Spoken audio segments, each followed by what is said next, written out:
Okay, I think I'm live. I don't know. We'll see. I'm a little bit late, but that's okay. That's all right. I don't really mind being late, as you can probably tell, because I'm always late all the time. Come on, get out of here. I don't want to see this guy. I don't know who he is. Okay. Oh, this is the teacher guy. Hello everybody, welcome. Sorry, I'm kind of distracted. Should be good though. Are we good? We good? I think we're good. Hello everybody, welcome to another live stream. I hope everybody is doing well. Hope everybody's having a great day. We're here, we're getting started. We're gonna be playing some 7 Days to Die. I was gonna play some Dave the Diver, but then I decided, nah, let's play some 7 Days to Die. I don't really want to spend the whole time doing voices today because I'm feeling kind of lazy. Just a little bit off kilter this morning. I had a pretty late start. I was having some technical difficulties. Nothing serious. Nothing serious. Just pretty frustrating. Trying to get stuff to work on the stream, but we've got it working, which is what matters. You know, I'll show it in a bit when people start to roll in a little bit. It usually takes a couple minutes for people to roll in. Anybody on TikTok who's watching, I am live on Twitch. I'm also live on YouTube if you want to watch me on there. I am live on both, doing some 7 Days to Die in just a minute. So it just depends on whether you like to see it vertically or horizontally, because I do have it set up with the ATEM, I think is what the plugin is called, with a vertical plugin. So I have that installed, so I have it obviously working properly on TikTok, but it's totally different on Twitch and YouTube, so you can actually see everything on screen. But yeah, that's pretty much it. In a minute, I will describe what it was that I was working on, basically my transitions, so I don't want to repeat myself a million times and annoy people, so I'm not going to say anything for now. Mark, how's it going? Welcome. How you doing, man? How are things? I hope life is treating you well. Hope everything is going really well. But yeah, I was working on some stuff. It seems like everything is working, which is all that matters to me. You know, the stream is running. The names are right, I think. Where's YouTube? Is the YouTube's working? The YouTube's is working, and it seems like the name is right as well. Okay, so we're good. Yeah, so I think things are going really well. I'm doing well. Like I said, oh no, I didn't. I said it right before you got in, but I'm a little bit off kilter this morning. I've been having some technical no. Let me rephrase that. I haven't had technical difficulties. I have made a mistake about a month ago, maybe 2 months ago. About a month ago, I don't know. I erased a bunch of stuff because I was running out of space on my hard drive. I've got a terabyte on my main streaming PC, and I've got I think 500 gigs on the other PC. And my terabyte PC, the hard drive was full. I had a whole bunch of games installed, a whole bunch of VR stuff installed. I had a whole bunch of downloaded files of you know, all the different images that I've used for videos that I've edited, and all the different video clips that I've used. I also had downloaded, I was trying to get a mod to work, and I had downloaded a bunch of stuff. So I was deleting a bunch of stuff I didn't need to make more space on my hard drive because the computer kept locking up. And I know SSDs, when they're too full, they start to lock up a little bit. And so I was like, I'll erase it. Oh, I got a hole in my glove. I was like, I'll erase a bunch of stuff. And I erased a bunch of stuff and didn't realize that one of the folders I erased was all of my stream overlays and transitions and everything. Hey! We win. Thank you. 16 months. Wow. Jeez, we win. I can't believe. Thank you. I appreciate that. I hope you're doing really well. Near, hello, nice to see you. Welcome. How you doing? How's your day today? But yeah, so I deleted it by accident, lost everything, all my overlays, all the fancy things that I was using. So this is a really old overlay that I made a while back. I'm talking a while back, before I took my stream break, over a year ago. And I had done all new overlays for the stream over the last little while, and I lost all those files because I did it all on my tablet. I have an iPad. I did it all on my tablet, and I wiped my tablet because it was locking up a little bit. And so I did a clean wipe, and it erased all of my overlays and stuff. And because I deleted those files, all my overlays were gone, all my backups were gone. So I'm using these old ones. But I did find my transition file because I intentionally backed that up on a separate hard drive because I use the transition in my little stinger at the beginning of my video, my longer videos.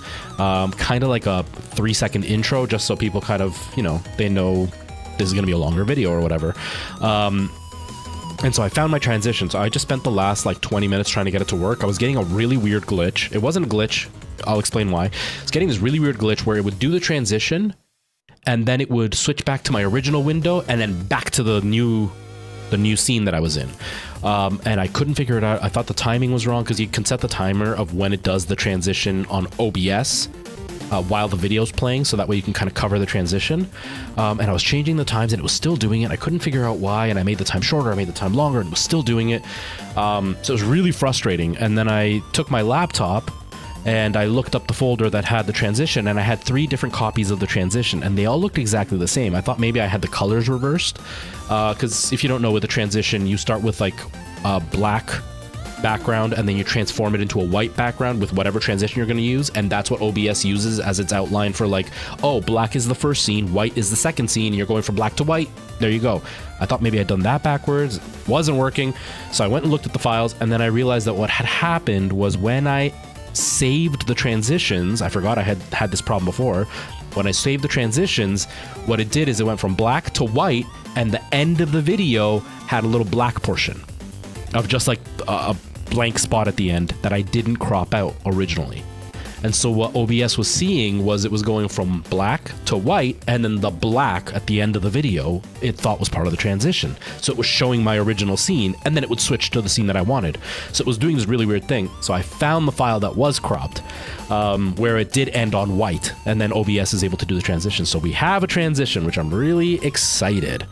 Yes, Cream, this is an active stream. I do read. I will say though, just a heads up, I am also live on TikTok and on Twitch, so I am kind of everywhere with chat. TikTok, I don't think can see... I don't think Twitch and YouTube can see TikTok, but TikTok can see Twitch and YouTube because I have it on screen. But sometimes I kind of go into a full conversation with somebody like on TikTok, and I don't see people messaging on Twitch because I try to look at the camera. I know some streamers like to do this. I don't like doing this while I'm talking because I don't want you looking at the top of my head. So I try to look at the camera so it feels a little bit more connected. A major drawback is sometimes I'm talking to like Twitch and I completely ignore TikTok, or sometimes I'm talking to TikTok and I completely ignore Twitch. Usually I ignore TikTok, but it's not because I don't like TikTok. That's my biggest platform, but it's more because I have... Twitch is usually more active than TikTok is. Twitch and YouTube are more active than TikTok is. And so what ends up happening is I'm constantly seeing Twitch and YouTube, the chat, move. And so my eye catches when somebody messages, but TikTok, I don't see it move. And TikTok has this really bad habit that when somebody just swipes onto my video, it'll show me they joined the chat even though they haven't. And so I'm constantly seeing movement on TikTok, but nobody's actually talking. So my mind almost like ignores TikTok's chat because of that. But sometimes I'm fully invested in TikTok because there's a few people talking there and there's not as many talking on Twitch, and then I miss a bunch of messages. So just a little patience is all I ask for. But I hope you're doing really well, Cream. I hope life is treating you really well. We win. Hello, nice to see you. Merle, hello, how are you? I hope everybody's doing really well. Hope everybody's having a great day. Nikki, hello to you as well. You just woke up? See, I can't do that stuff, but I know Alana does, and Alana struggles with that too. If she wakes and bakes, she spends the rest of the day puking. For some reason, it affects her that way. She has to take like an hour. Hello, happy children. How you doing? Welcome. But yeah, Near. So I've tried to make it so TikTok can see Twitch and YouTube. Because it's not like, usually when people are on Twitch and YouTube, more often than not, they're like on a laptop or a computer or something, so they could still open TikTok if they want and still have YouTube running in the background. But when you're on TikTok, you're kind of just stuck because you're on a phone 90% of the time, so you might miss a message if you go somewhere else. So I figured I might as well include it on screen so at least you know who I'm talking to most of the time. Future, hello, welcome. Oh no, Merle. Oh no. That's so disappointing. I'm not disappointed in you. You got to keep working those glutes, and riding bikes are great for that. No, but I'm disappointed. I had that happen. I failed. I didn't fail my theory exam. I failed my on-the-road exam one time. Yeah, it's disappointing. It makes you feel bad. It's a bad feeling. I'm sorry. Yeah, feel less bad about it. Drink a lot. And don't send me drunk messages, because I don't want to be responsible for like a drunk middle of the night, what you doing drunk text from Merle. Trilena, hello, nice to see you. I'm gonna switch to Twitch, but I never do. That's fine. You know what? I personally, I like to watch streams on Twitch or YouTube. Usually Twitch now, but I do like YouTube quite a bit. But I like to watch streams on Twitch and stuff because I can like have a tab open, just be listening to the stream while I'm doing other stuff.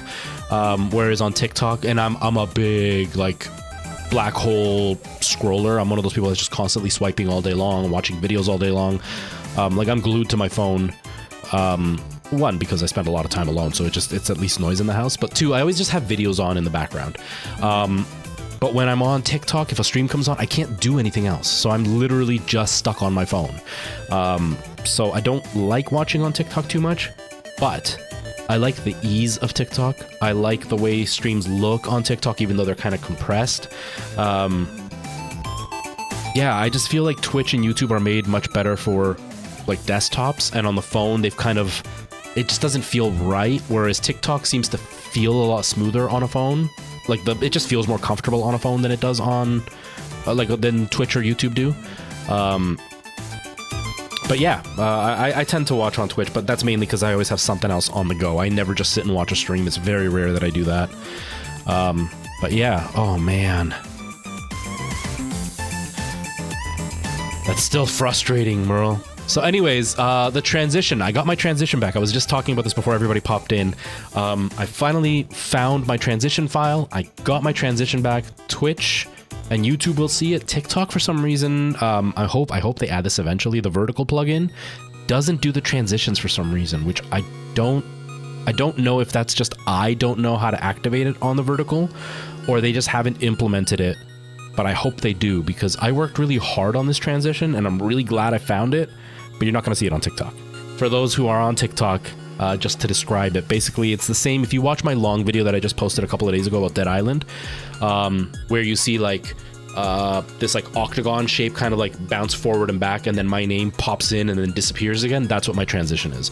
But what I've done is the way that the octagons pop in and out, that's when like you see my scene, my second scene kind of pop in and out from behind it. So I think it's a really cool transition. You only get to see it like twice throughout a stream, but still, I still think it's pretty cool. But yeah, Merle, I feel really bad for you. Damn, that's so frustrating. That's frustrating. Is the music working? I don't even know. Okay, it seems like it is. It's kind of loud, isn't it? It's kind of loud, isn't it? So, oh, actually, no, that was, no, it is kind of loud. I don't know. So there's not any other really big news. I am going to be streaming in VR very, very, very soon. I've been wanting to do a VR stream for a while, but it's a nightmare trying to get chat and stuff working, and it's a lot. The only thing, I'm gonna have to repeat this if and when Brian gets to pop in later. The only thing is, if I do a VR stream, TikTok is gonna get completely ignored. So I'm gonna have to put like a message on screen for TikTok and be like, hey, I can't see your chat. Sorry, you're gonna have to come to Twitch or YouTube if you want to talk. Because I have my brother, I don't want to take full credit for this. My brother decided that we've been talking about getting a PSVR for a while. So he decided, he got a bonus at work, and he's the one that contracts me. I'm a subcontractor. And so he bought the PSVR for me, the PSVR 2. So I want to stream with the PSVR 2. I didn't do it today just because I didn't want to, I didn't wash my hair, but like I did my hair quite, like I did my partial maintenance today. I didn't want to mess it up wearing the PSVR, but I'm thinking maybe tomorrow or the next day I'll do the PSVR. Or tomorrow or a Thursday I'll do the maybe Thursday I'll do the PSVR. Because I want to play Resident Evil 8 in VR. I've already played it on the channel, but I feel like it would be really scary in VR, so I want to play it in VR. I've got the PSVR 2 now, and I don't want to do what I did last time. For those who don't know, the last time I did PSVR, which was the original PSVR, the only way I could get chat to work, because back then I didn't have the Go XLR or anything. I don't even know if the Go XLR existed back then. But I didn't want to have the text-to-speech going on because, you know, you get trolls coming in. And at the time I was averaging relatively high for a new streamer, and I didn't want a troll coming in and saying a bunch of like slurs or anything. So I tried the text-to-speech at first, but it was really irritating because my chat was so busy and it was just like in my ear constantly. It kind of wrecked the mood. So what I had done back then was I actually streamed from a secret channel, and then I screen capped that stream, and then from my PlayStation I streamed to a secret channel. And then on my computer, I streamed like normal. I was streaming using a capture card and everything. But in my YouTube, I had put, I was only doing it on YouTube at the time, I had put a link to the chat of the secret channel. So you could chat into the secret channel, but still have my regular stream showing up. The problem meant that people on phones and tablets couldn't do it because as soon as they opened another tab, they could no longer see my stream. This was during the days that like having dual windows wasn't really a thing. So usually I'd have like 2 or 3 people chatting, but I could see the chat in my screen instead of constantly having to remove my headset or hearing the voice. And running the risk of having somebody say something hateful and getting my channel banned. I'm going to probably have to do the voice one this time, but because of the Go XLR, I'll be able to hear it and you won't have to. So then that way I don't run the risk of getting banned, even though I'll have to run the risk of hearing it. I won't have to run the risk of getting banned on the channel for having a bunch of racial slurs being said. So that's kind of my plan, is to probably do Resident Evil 8 in VR, but TikTok will not be able to chat unless the thing I'm going to use for text-to-speech can somehow pick up TikTok as well. If it can pick up TikTok, then we're great. I was trying really hard to see, unless somebody here knows. I know that there's been... Who was that?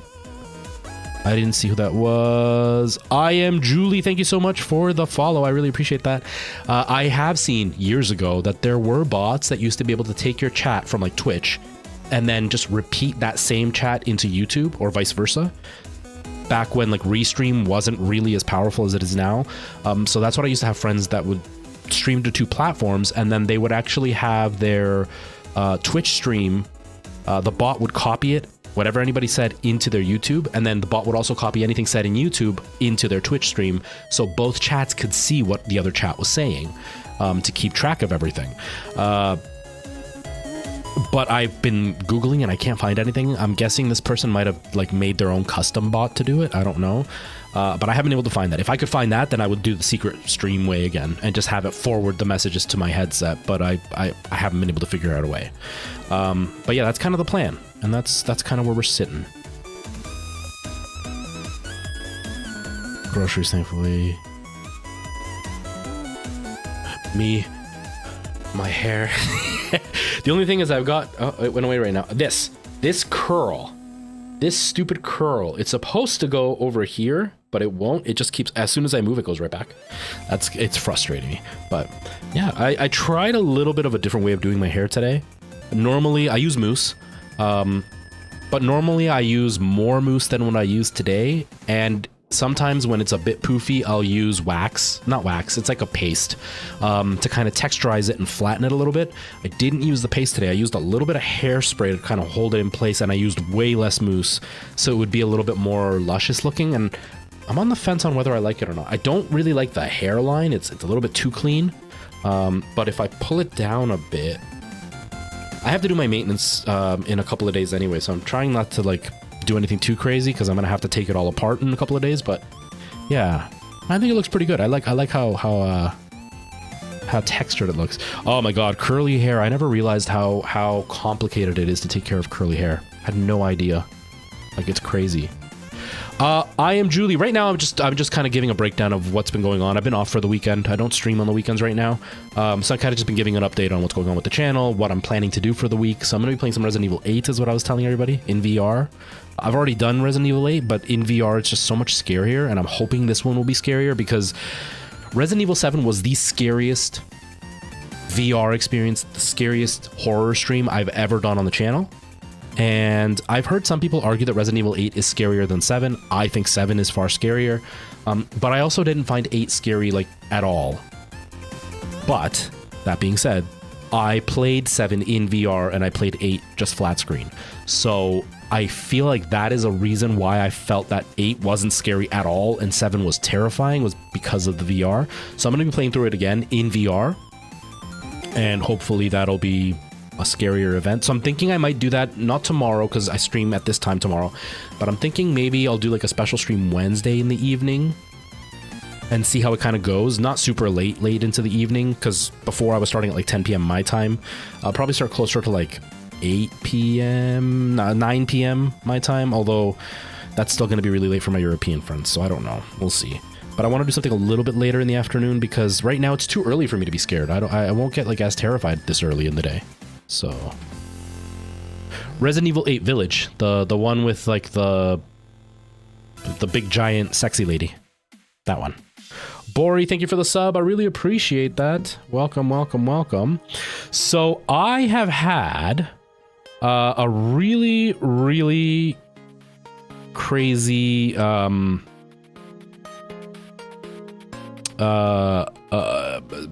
happen on YouTube, which is really weird. This is the last piece of news, and then we're going to start. We're going to be playing some 7 Days to Die, by the way. I've had a really crazy thing happen on YouTube. So I've been on YouTube. Holy crap! I don't know what's happening, everybody. I really don't. Okay, so I've been streaming for about 6 years, right? My channel was created back in 2015, so it's been around for 13 years. Retro for the first time has been around for 13 years now. Is it 13? No, 8 years. 8 years, sorry, my math is way off. 8 years. It's been around for 8 years. And I've been streaming for, over 6, almost 7 years now. Almost 7 years I've been streaming. Been around for 8 on the channel.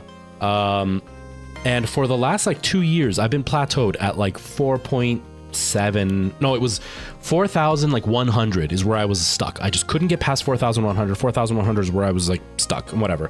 Wasn't really streaming on YouTube. I was occasionally putting up content, but not very often, and it wasn't very good. And I just kind of, it was there. I love YouTube. I actually prefer YouTube to Twitch.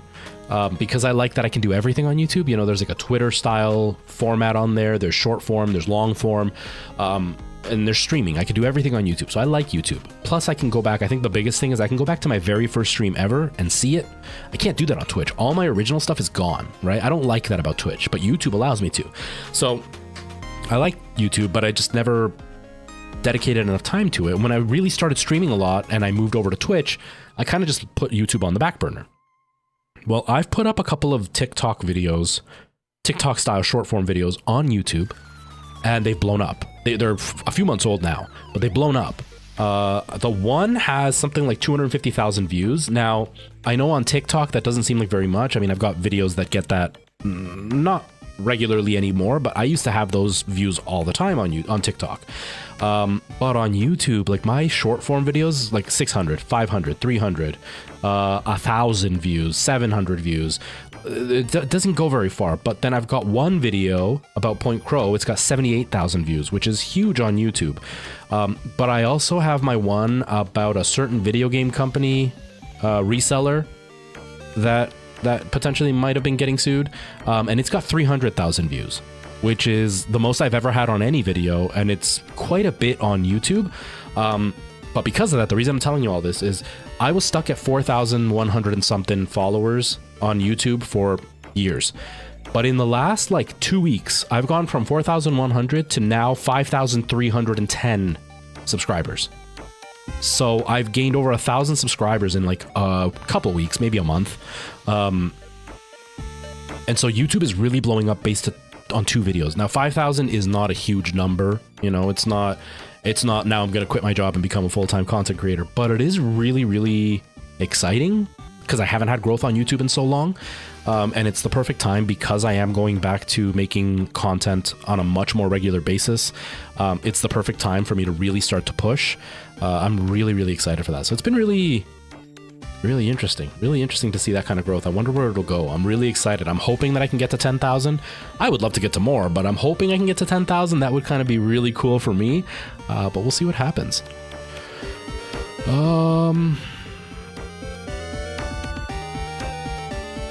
More of a wake than a bake. Oh man. Yeah, I'm Julie. I like YouTube. I like YouTube a lot. YouTube is very different. I think I lost a lot of motivation on YouTube because It was during a time, it was during the adpocalypse and stuff, and even slightly before that. I joined before the adpocalypse, and it was when streaming was first really starting to pick up and they implemented it onto YouTube. So their algorithm was way stronger back then. See, another one. It's crazy. Alpha Made a Zero, thank you for the sub. I don't know if they're actually watching or if it's just a short they follow and that's it. But in case they're here, hello, thank you. But yeah, I joined before the big adpocalypse thing happened. For those who don't follow YouTube, adpocalypse was a big thing where YouTube all of a sudden took away ads from almost everybody because advertisers were moving away from all the gross stuff that was going on YouTube.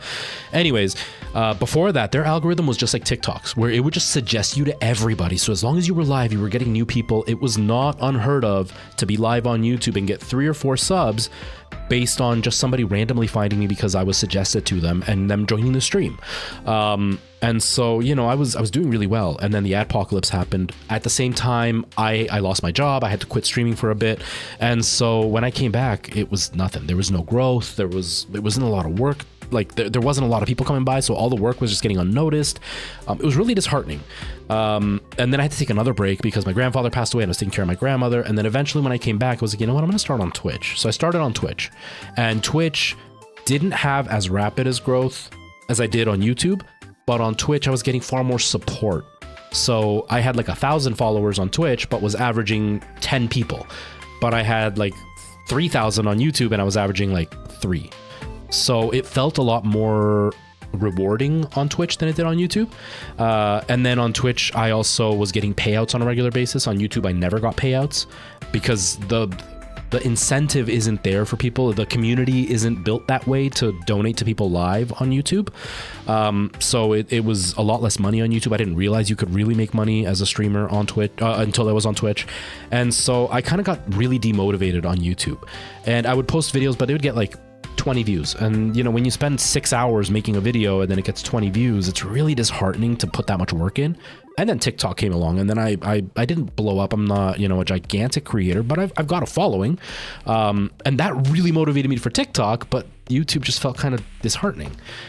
But now that they've done the shorts, I kind of just, whenever I remember, I take my TikTok, I make a short. I don't do it for one platform in particular, although usually I'm referencing TikTok because that's my most active one. But I just make a short form video and then I post it on everything. And so for a while, Instagram was doing okay, TikTok was doing well, and then YouTube, I'd get like 2 views, 15 views. So it was like, I'm not even motivated for YouTube because at least on Instagram, I get 500 views. On YouTube, I'm getting 2. It's really disheartening to keep posting when you're not getting any views. And YouTube isn't as smooth to upload as at the time, it wasn't as smooth to upload as it was on Instagram and TikTok. But now YouTube is starting to pick up, and I'm noticing that with smaller growth, I'm getting with smaller views, I'm getting far more response out of it than I would be on TikTok or on Instagram. On Instagram, I think I've gained 350 followers, which is nothing. And I've had videos that get like, you know, 5, 6, 10,000 views, but nobody follows me from them. But on YouTube, you know, 70,000 views is a lot, but it's not viral by any means. And I've gotten a whole bunch of followers. So I am feeling much more motivated. I haven't had the time to do a lot of content, but I'm definitely aiming towards that direction. I would like to start making, you know, 10, 15-minute videos on YouTube. It's just right now I don't have the time because the last one I did, my Dead Island video that I just posted, is 6 minutes. It took me about 6 hours to do. And so it's really hard to dedicate that much time when right now my schedule is jam-packed. But come August, I'm going to have way too much time on my hands. So spending, you know, 10, 15 hours on a video is not going to be that hard for me because I'm going to be doing nothing else anyway. So I might as well, you know. And YouTube is just a better evergreen content. TikTok, you can fall off just as quickly as you blow up. TikTok also doesn't breed a community, which is really hard to deal with. It's not that TikTokers don't want a community. It's just TikTok isn't good at building a community because of the way their algorithm works. Whereas I feel like YouTube is far more community based. It's far more, you feel more connected to the person you're watching because you can watch their videos whenever you want. And TikTok, it's really hard to find the videos you want to see, and you almost always have, as a creator, have your videos sent to random people rather than your own community. So it's harder to feel that bond with people on TikTok. Even with my streams, constantly I'm seeing on my chat, so-and-so joined, so-and-so left, so-and-so joined, so-and-so left, so-and-so, like all day long. So there's no connection with that community. And I feel YouTube is much more conducive to that. So I'm very motivated to try to get my YouTube to get going. It's just hard sometimes, you know? Sometimes it's hard. You're gonna have a retro summer. Too much sex appeal, Merle.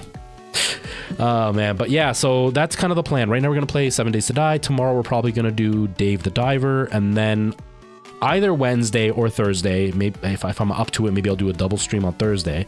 I'll do Resident Evil, because I really want to do a VR game, and I really want to do Resident Evil because I want to get scared. We haven't had like a proper scary stream in a while, so that's kind of where we're sitting. That's kind of what's happening right now, and hopefully people will enjoy. If not, that's okay too, you know. But yeah, that's kind of where we're sitting. It's a weird time right now for me when it comes to YouTube, but we'll see. I'm excited. And the reason I acted surprised right now that I looked at my numbers is I just looked at them last night while I was at work at like 2 in the morning. I was talking to Preston, one of my friends, and because he's been kind of keeping an eye on my numbers. I haven't even looked at my YouTube numbers in a long time, mainly because they weren't growing. So I didn't want to look at them to beat myself up. I have a really bad habit of getting in my own way when I'm looking at my numbers. If I start concentrating on my numbers, I start to feel really bad. So I've gotten into the habit of just... okay, shush music. Okay, ready? Transition for YouTube and Twitch. Ready? It's back.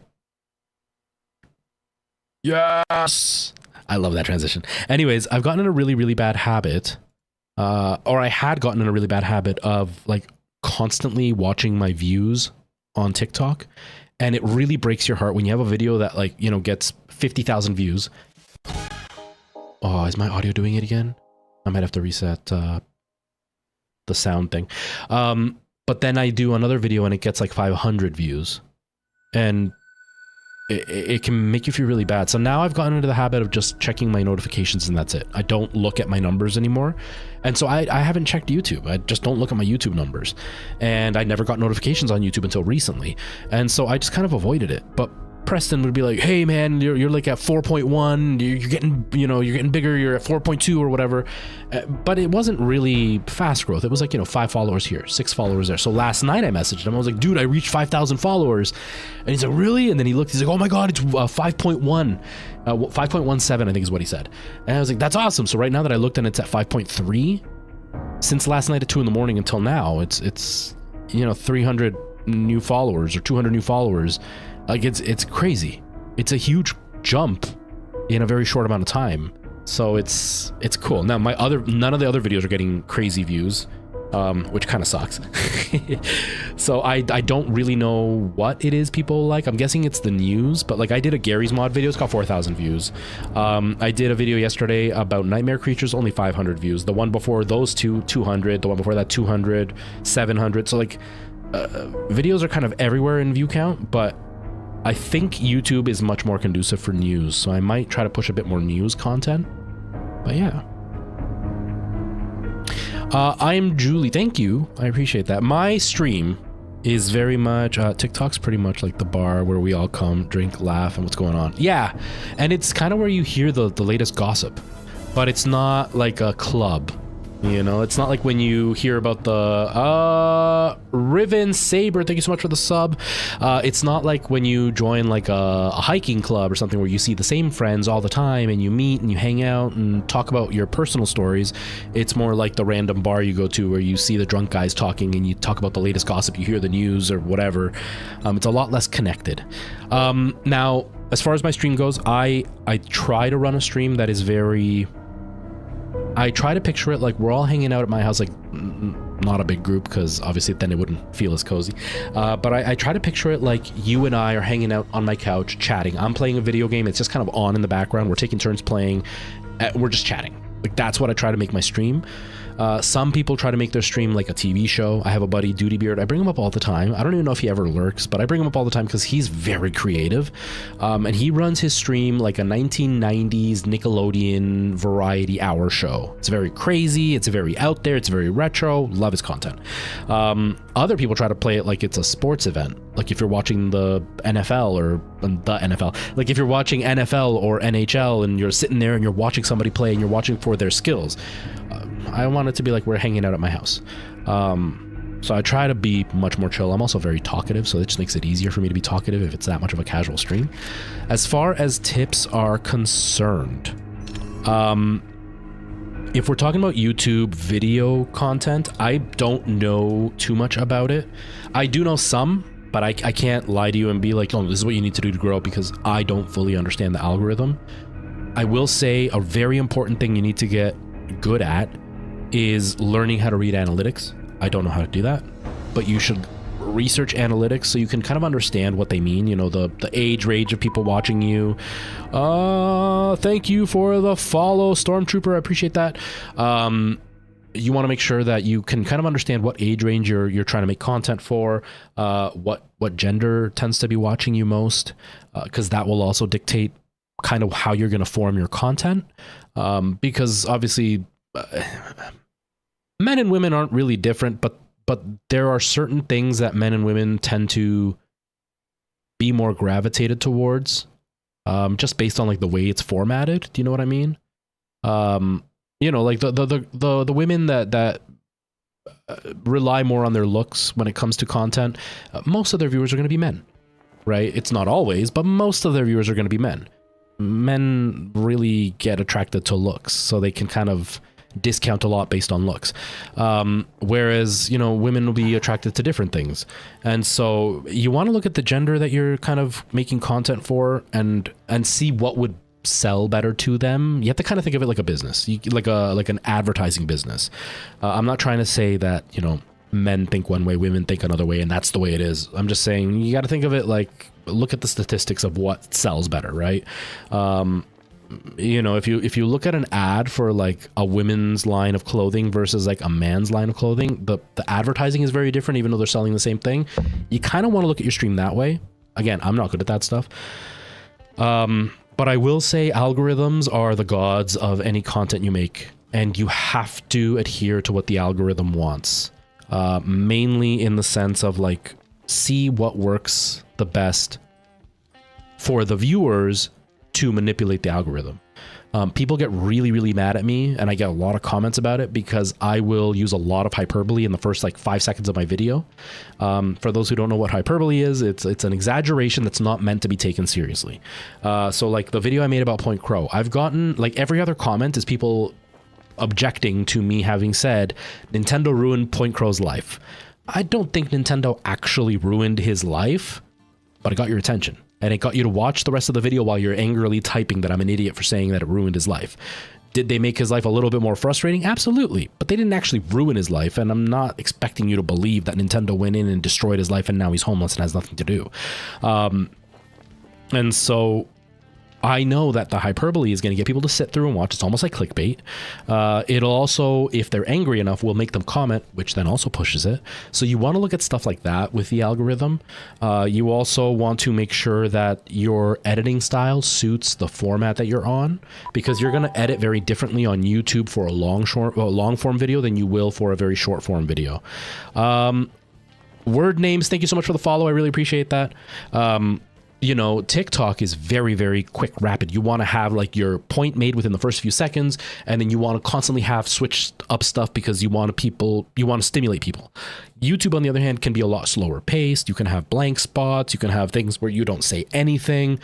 You can't do that on TikTok. So you got to make sure you format your editing style to the platform you're on. And then last thing is consistency. Consistency is huge on any algorithm. The type of consistency depends on what platform you're on, but consistency is important. You can't expect to blow up by posting one video every 6 months on random dates. You can't expect to blow up by making very low effort content every single day either. You have to find the right balance for you. And then just stick through it, because sometimes you'll post the exact same style of stuff, you know, 6 times in a row, and one time it'll blow up and the other 5 times it's a complete failure. Or vice versa. You can have 5 of them that do amazingly, and one time it just falls flat on its face. Algorithms will never really let you know why one video failed. It's up to you to kind of analyze it. But the more stuff you're consistently putting out there, the higher chance of it blowing up is. So that's what I would say is the best thing you can do. Don't worry so much about the quality as far as lighting, sound, all of that. Sound is important. Sound's probably the most important out of everything. But don't worry about it too much, because if you post good content, people will watch. It doesn't matter how pretty your content is if your content sucks, right? My content tends to be very pretty, but that's because I did photography for a very long time. I was a sound tech for live bands for a very long time. So I just enjoy that. That is a hobby I like. So I like to make my content look and sound good, but my content isn't always great.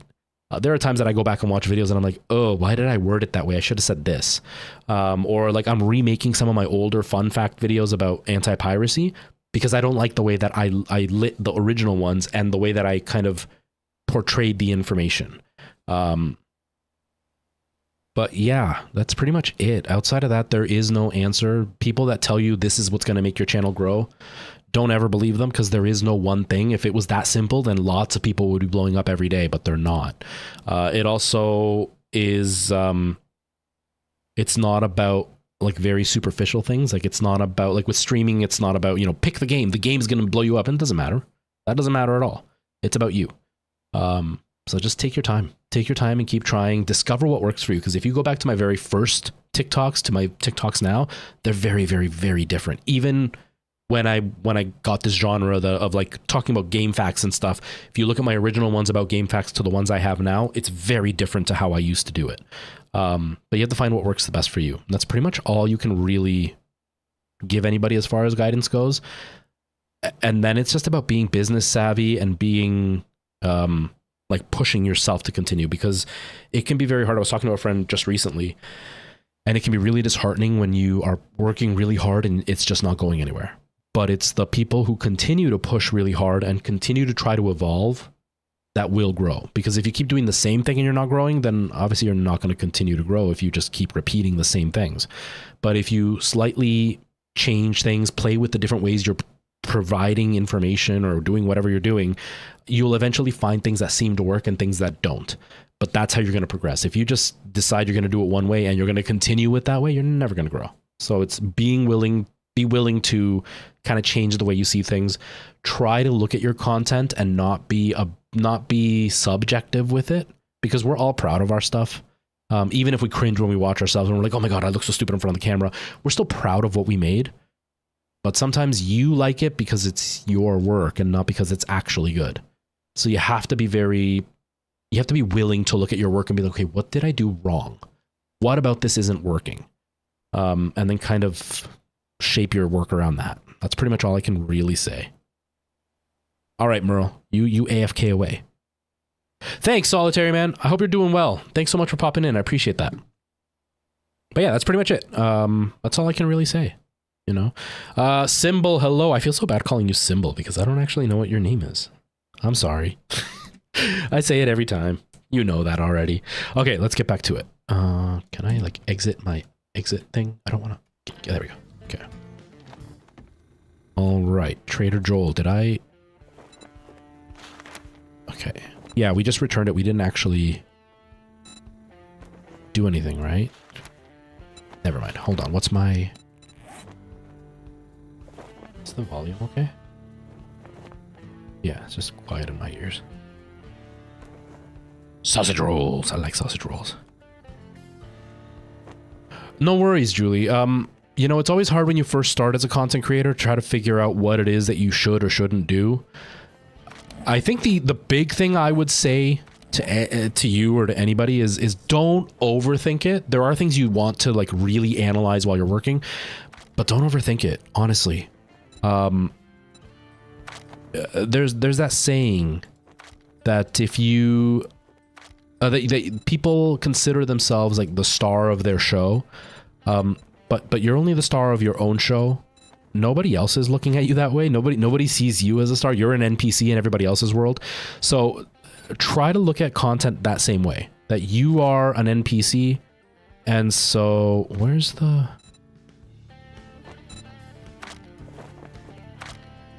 What? Didn't he sell grills or whatever? I thought I saw the barbecue grill thing, but I guess not. Wasn't that the one we had last time? I don't know. I don't freaking know. But yeah, you're an NPC in other people's worlds. So don't overanalyze, because then you're just going to get in your own way. Just try things and be prepared, because people will get mad at you no matter what you do. No matter what you do, people are going to get mad at you. So just be kind of willing to let it roll off your shoulders and try stuff. People will make fun of you. I have a video on TikTok that has like, I want to say that's the one that has over 1 million views. If it doesn't, it's got like 500,000 views, where every other comment for the first few weeks was, this guy is so embarrassing. Oh my God, he's so disgusting. Oh, the cringe, because I had my gut sticking out and I had peanut butter on my face. But I did that on purpose. But that video got over 500,000 views at least. You can't get mad at me and put me down when it's succeeding, when it's doing exactly what I wanted. It's not like I did it and I was caught off guard, or I'm trying to be funny without it being ironic. Like, the irony is me being a full-grown man with my gut sticking out and peanut butter on my face. Like, that's part of the joke. But you got to just kind of accept that people are going to make fun of you for it, and that's fine, because there are other people who are genuinely jealous that you can do something like that and they can't. Then that's a them problem. It's not a you problem, you know? Okay. So, whoops. I don't even know what oh, it's my Xbox controller. Oops. Okay, so today I think I want to... Wait, first of all, what are my stats right now? What are my stats? Okay, food and water are pretty decent right now. I think we can spend a little bit of time trying to collect some wood and stuff, because I want to make my base a little bit bigger.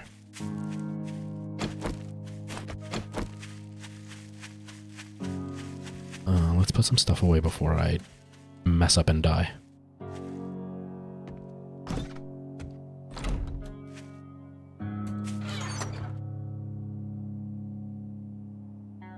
Okay.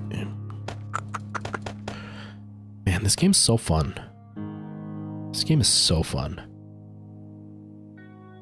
I should probably boil some water while I'm here. Actually, take the bandage just in case I get hurt. Sewing kit just in case I get hurt. Chicken soup can stay. And the ammo can stay. All right, Julie, no worries. Do your thing. Thank you for spending some time with me. I appreciate you being here. Have yourself a good rest of your day. Good luck on, you know, figuring out what you want to do content-wise or how you're going to do it. And hopefully something blows up. Like, honestly, it's so cool when you start having stuff go right. Okay. I want to, like, make water. There we go. Okay, let's just get that water going. Let's go get some wood. Oh, that reminds me. Hold on. Hold on. I noticed last time, and I hadn't noticed it was this bad, that the brightness is really bad for everybody else. It looks totally fine for me, but... Oy! Oh, that's really bright for me. I noticed it was really, really bright for me, but everybody else is having a really hard time seeing it, and I feel really bad because I'm like sitting there pointing at stuff, and it's like nobody can see what I'm actually talking about. Where's my... There it is. It's probably because I'm in HDR mode and I shouldn't be for this game. So let's just go to standard. No. Okay, hold on. I'm going to do this. Let's do this real quick. I'll jump right back into this game for a second. Because it's really ugly. When I go back and watch my streams and I notice that it's... I'm sitting there and I'm like, haha, guys, look at this. And it's just a black screen on your side. Because I have a really, really bad second monitor. And my main monitor, because I had it on HDR. Ooh, that's so bright. I had it on HDR. And the game isn't HDR. It was trying to kind of make it HDR, I guess would be the word. It tries to translate it. And what ends up happening is you end up with a bit of a dull image. But what the result was that dull image on my screen looked like it was dark, but not bad. But on everybody else's screen, it was just pitch black. So I'm turning HDR off. And hopefully that will make me more aware of how dark everything is for everybody else. I don't know. We'll see. Let's go! Near is far. I'm assuming near. The other near, right? You're near? Hence the near is far. Near is far from TikTok. Okay, so Let's go back to the game. Holy crap, the game all of a sudden got really loud.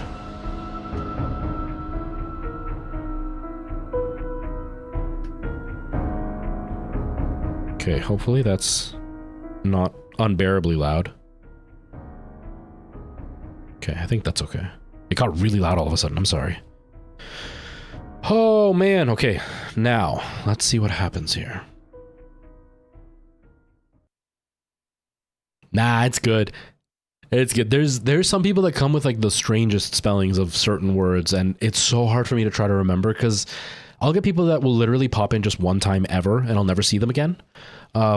So remembering names not always the most ideal thing for me. Okay. I hope the brightness is okay. We'll find out when it's nighttime. Anyways, I'm not great at memorizing to begin with, but then when people only pop up like once and I never see them again, I almost never give too much weight to somebody's name until I've seen them a couple of times to try to like actually try to remember them because they didn't just show up on a whim. But there are some people that come through that their names I could never say because they're spelt so uniquely. And it'll be a really common word, but they'll spell it in like the weirdest way possible.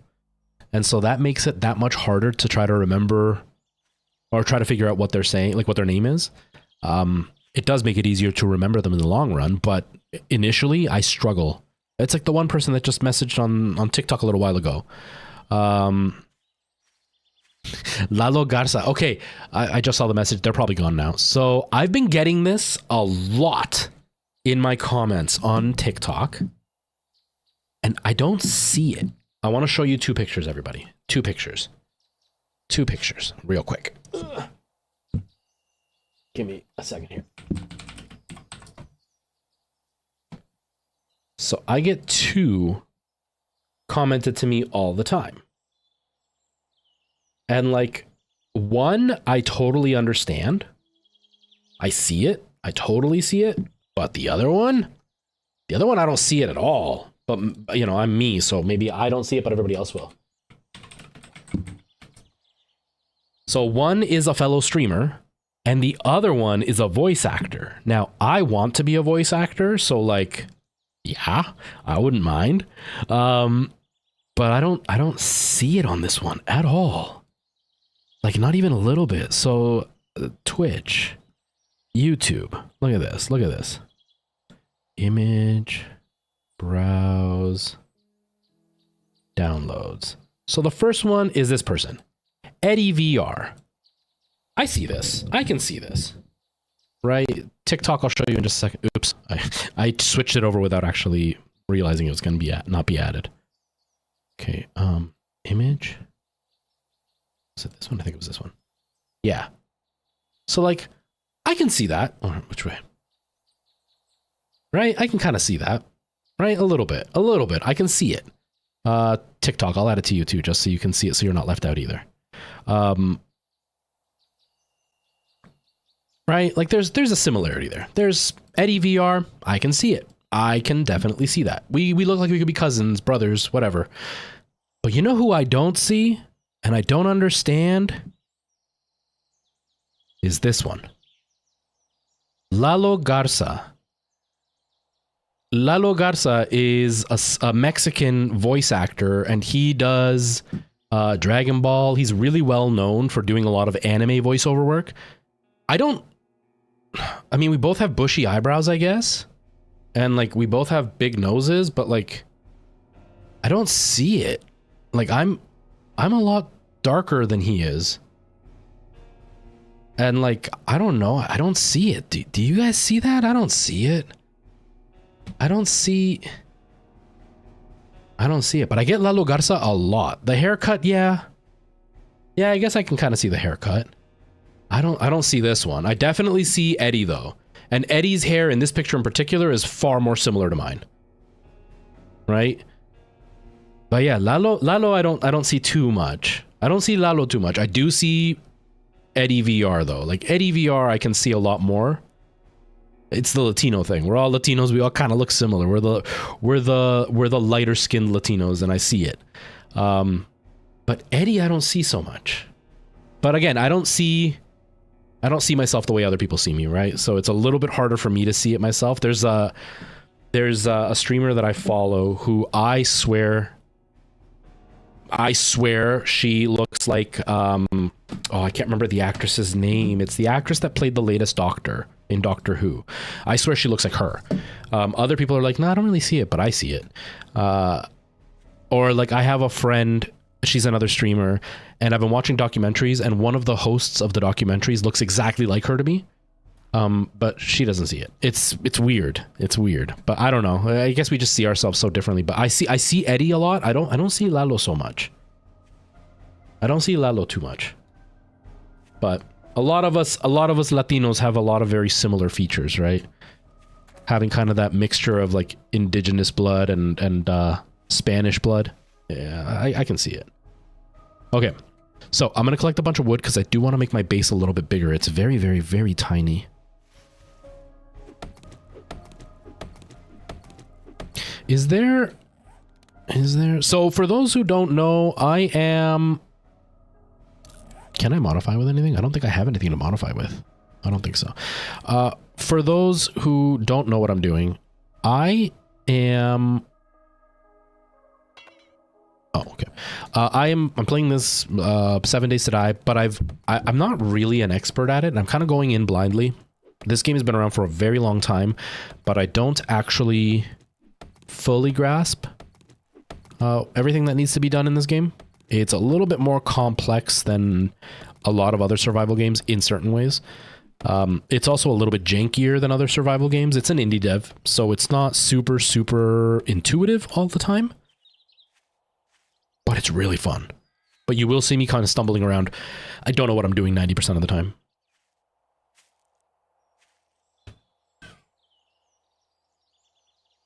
What happened? Why did my chat move? Okay. You see Lalo more than Eddie? Really?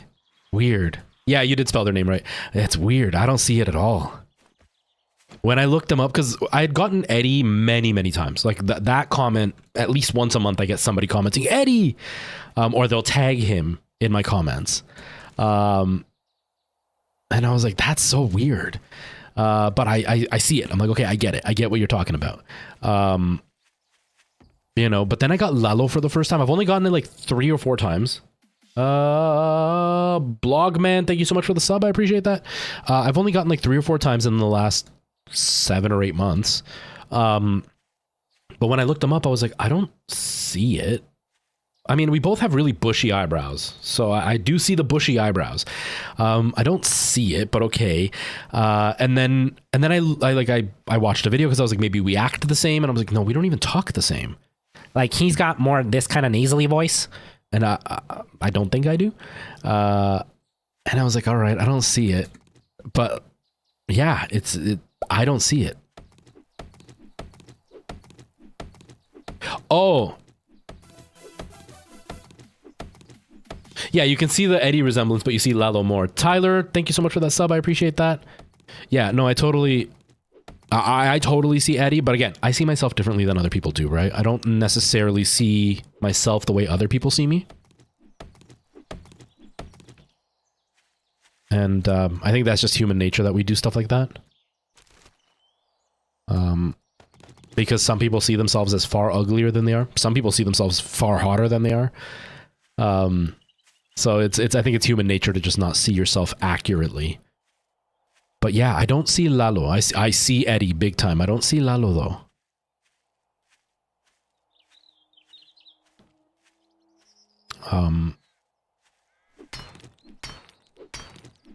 But yeah, and like I tried watching videos of Lalo because I was hoping that he would have like some renowned quote that everybody knew, because I was gonna make like a spoof video where I would be him and like say something famous he says, but I couldn't find anything.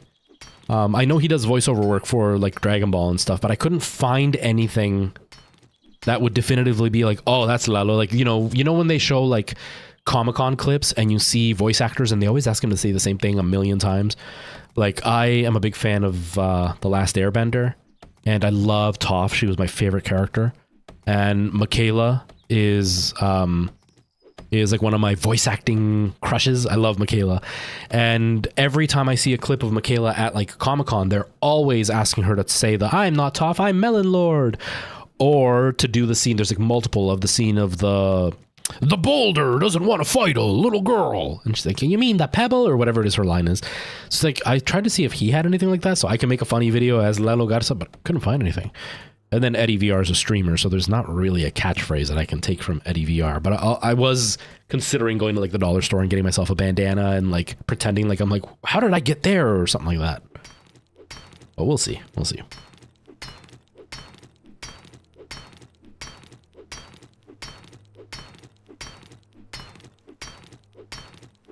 Yeah, it sounds to me like you're scared, Boulder. Oh man, Toph was such a great character. Toph was such a great character. Yeah, and going back to the we don't see ourselves the way that other people see us. It's kind of what happens with those caricature artists that you see at like at fairs or at like amusement parks or theme parks that draw you all cartoony, because they are able to take that initial impression that you get from somebody and they can exaggerate it so it makes it more obvious. But when other people see those images, they're like, yeah, that's totally you, even though you don't actually look like the character, but they highlight the parts that stick out to your brain. And I think that kind of plays into us not seeing ourselves accurately and other people saying, you look like this person, and us going, what are you talking about? There's plenty on TikTok where somebody will be like, they say I look like this guy, but I don't see it. And it's like, they could be twins. And they're like, I don't see it. And they get like really upset because they say they don't see it. So I think that has a lot to do with it all. But with Lalo, like I can see certain people, like they've pointed out people. I'm like, okay, I get why you're saying that. Usually it's insulting what they're trying to do. And I'm like, okay, I get where they're coming from. Like I get why they're saying that. But with Lalo, I'm like, I don't get it. But okay. Again, I guess I see myself differently than other people see me. It's like with eyes. Everybody says I have really big eyes, and I think Lalo has really big eyes, but I think my eyes are relatively small. But nobody else seems to agree with me on that. But then I also get mistaken for some type of Asian heritage on a really regular basis.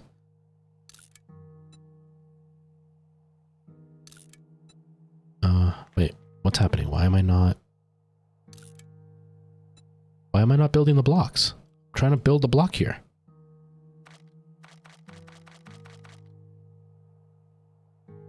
Whoa, I don't want that many.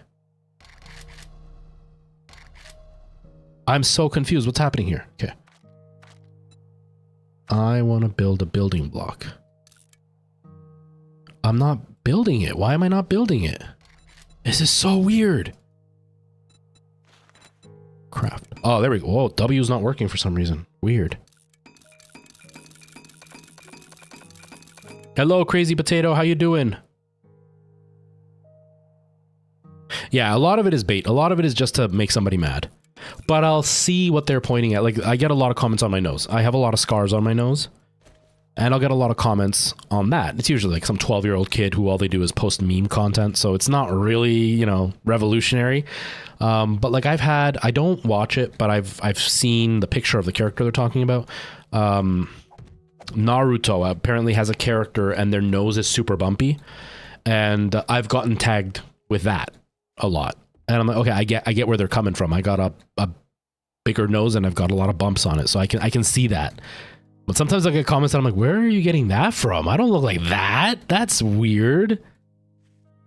But then I just kind of chalk it up to, yeah, they either see me in a weird way or I really don't know what I look like.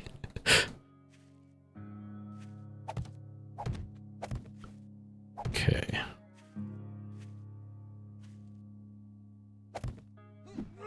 Oops. It's all foggy. A foggy day.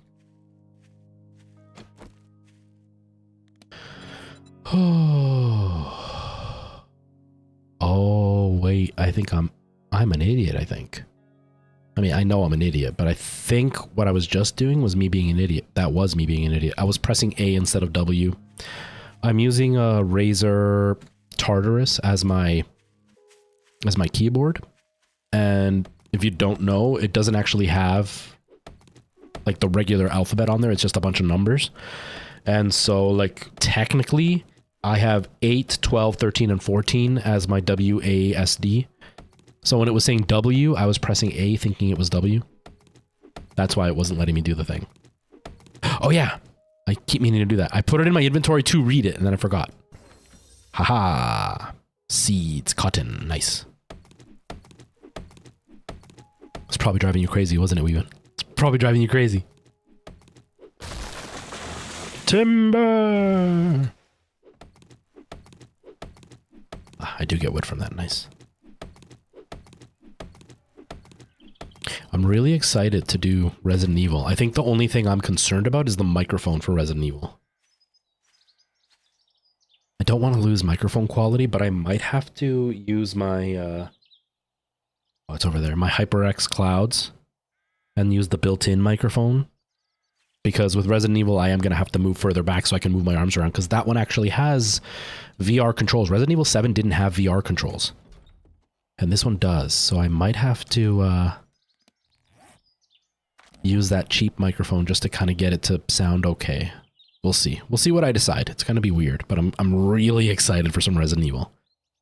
Like super, super excited. Okay, building block.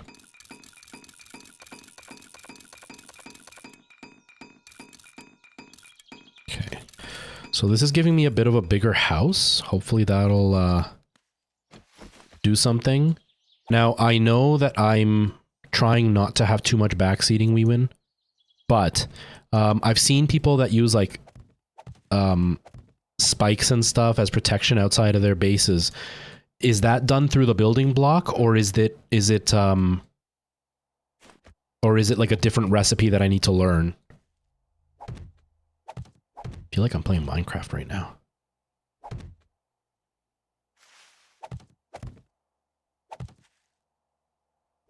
Oops. Okay. I'm already out, dang. Okay.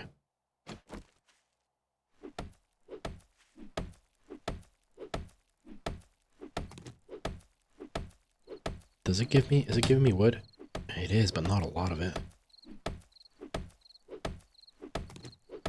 Holy moly, my base is powerful. Holy crap.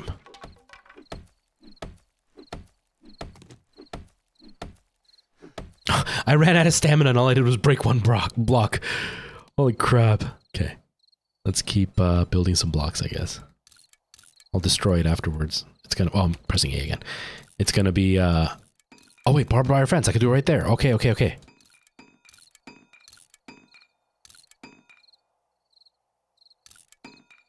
It's just Minecraft with good graphics. Oh man, I'm so obsessed with Minecraft. It's been so hard for me because I've been playing it on the channel, right? But Minecraft was one of my unwinding games, one of the games that I could play for hours offline and not have to worry about, you know, the stream missing out or anything, and not having to stress out. And I would play it in VR and I could just play it for hours on end without having to, you know, worry. But I've been playing it on stream, so I don't want to play it on my own, but I want to play it. I just don't want to have to start a whole new world again. So I've been playing Subnautica and stuff.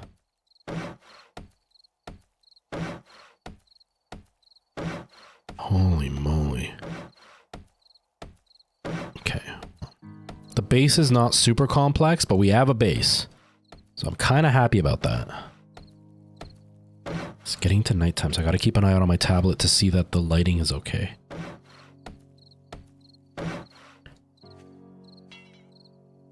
And thank you to everybody for sharing the live and leaving likes, all that kind of stuff. I really appreciate that. That's really kind of you over on TikTok. Oh no! Did you spill stuff everywhere? Like I said, I don't do that stuff. I hate it when Alana does that, when she drops her grinder, or when she goes to clean her thing, her vase, when she cleans her vase. I hate it because the smell. Oh my god, I can't stand the smell.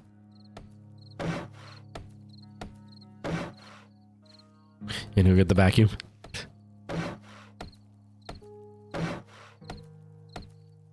make sure there's no like dog hair or cat hair in there. I don't think that would be too good for you.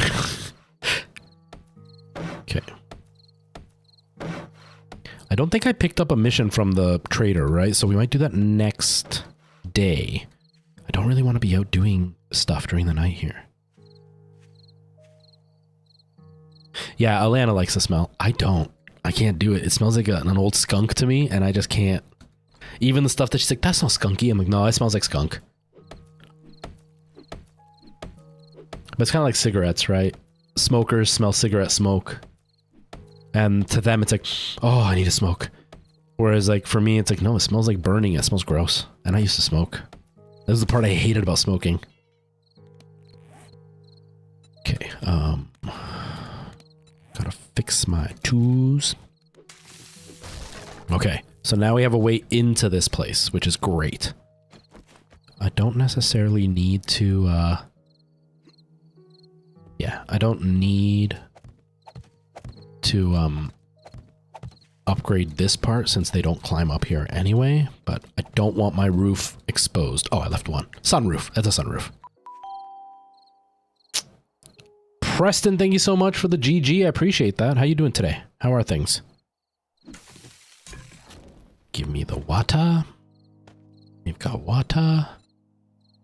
I've got one thing of charred meat. I should be getting hungry now, shouldn't I? Hungry and thirsty? Yeah, I'm a little thirsty, a little bit hungry. I'm good, Preston. I am good. And notification followed the live creator. Thank you. I appreciate that. I hope everybody's doing really well.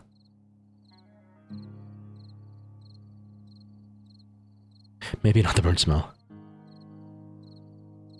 Yeah, and like with that stuff, I don't smell anything burnt with that. For me, it was like smoking cigarettes, the burning cigarette smell, that smoke smell. But with that stuff, yeah, all I smell is skunk. All I smell is skunk, and my nose is like super sensitive to it. And so like they don't even have to be doing it near me. Like I can smell it when it's like a couple houses down. It just sticks in my nose so bad. Which is which is frustrating for Alana. Lucky for me, Alana doesn't smoke in the house. She goes outside for it. So I've never had to deal with the smell, but yeah, I'm not a fan of it. It's the worst. She'll wait until we're all asleep for her to clean her stuff up. And I can smell it when she's cleaning it. And I smell it for like the rest of the day. It's usually like a day and a half before the smell's completely gone for me.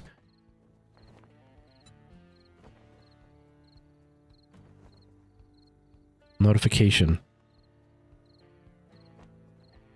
You should probably try a joke that's not like 2 years old. Just a suggestion. You love the natural herb smell? I don't at all. No, not a fan. Okay. Is there anything I need to buy from this guy? I don't want to buy armor. I feel like I can find armor. I've found armor so many times, but still.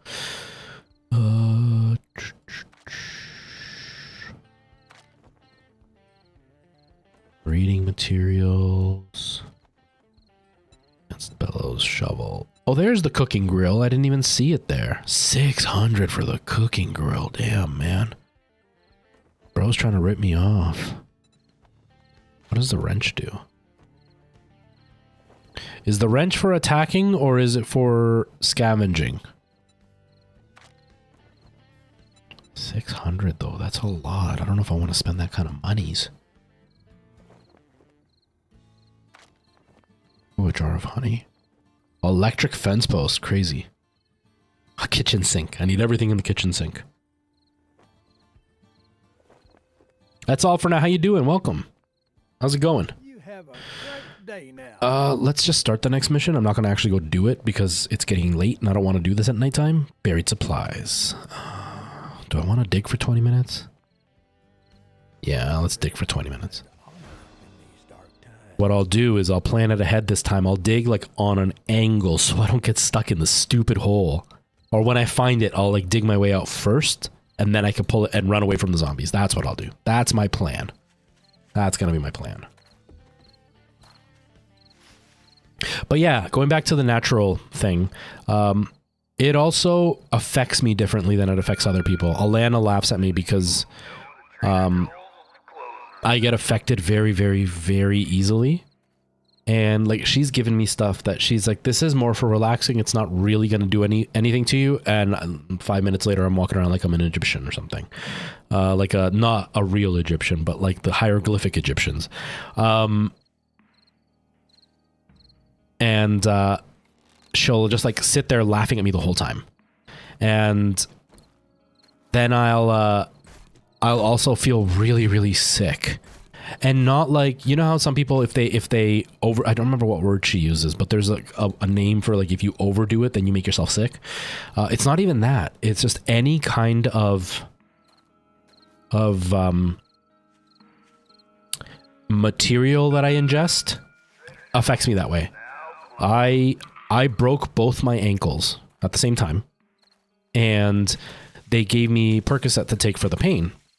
And I took it for 1 day, and I would rather endure the pain than have taken more, because it just affected me so negatively. Like, it made me feel so sick.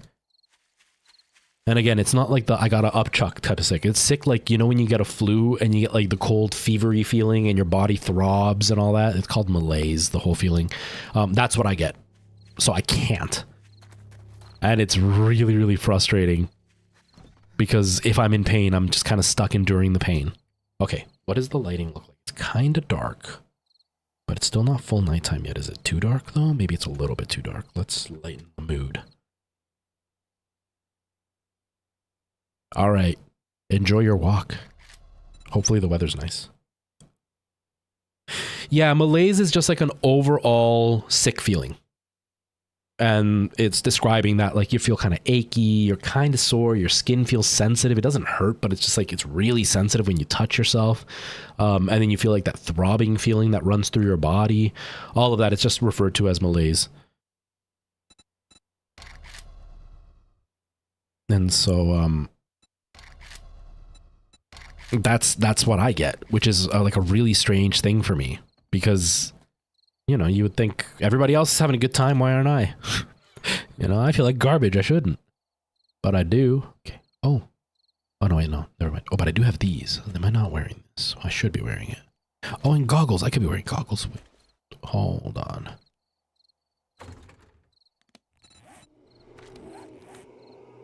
What is that noise? Why is it making that noise? Do not make that noise, video game. Oh yeah, I like these glasses because they were cooler looking. My overalls are like, they're allowing my shirt to go through. My shirt is so powerful, my overalls can't even keep them in. Okay.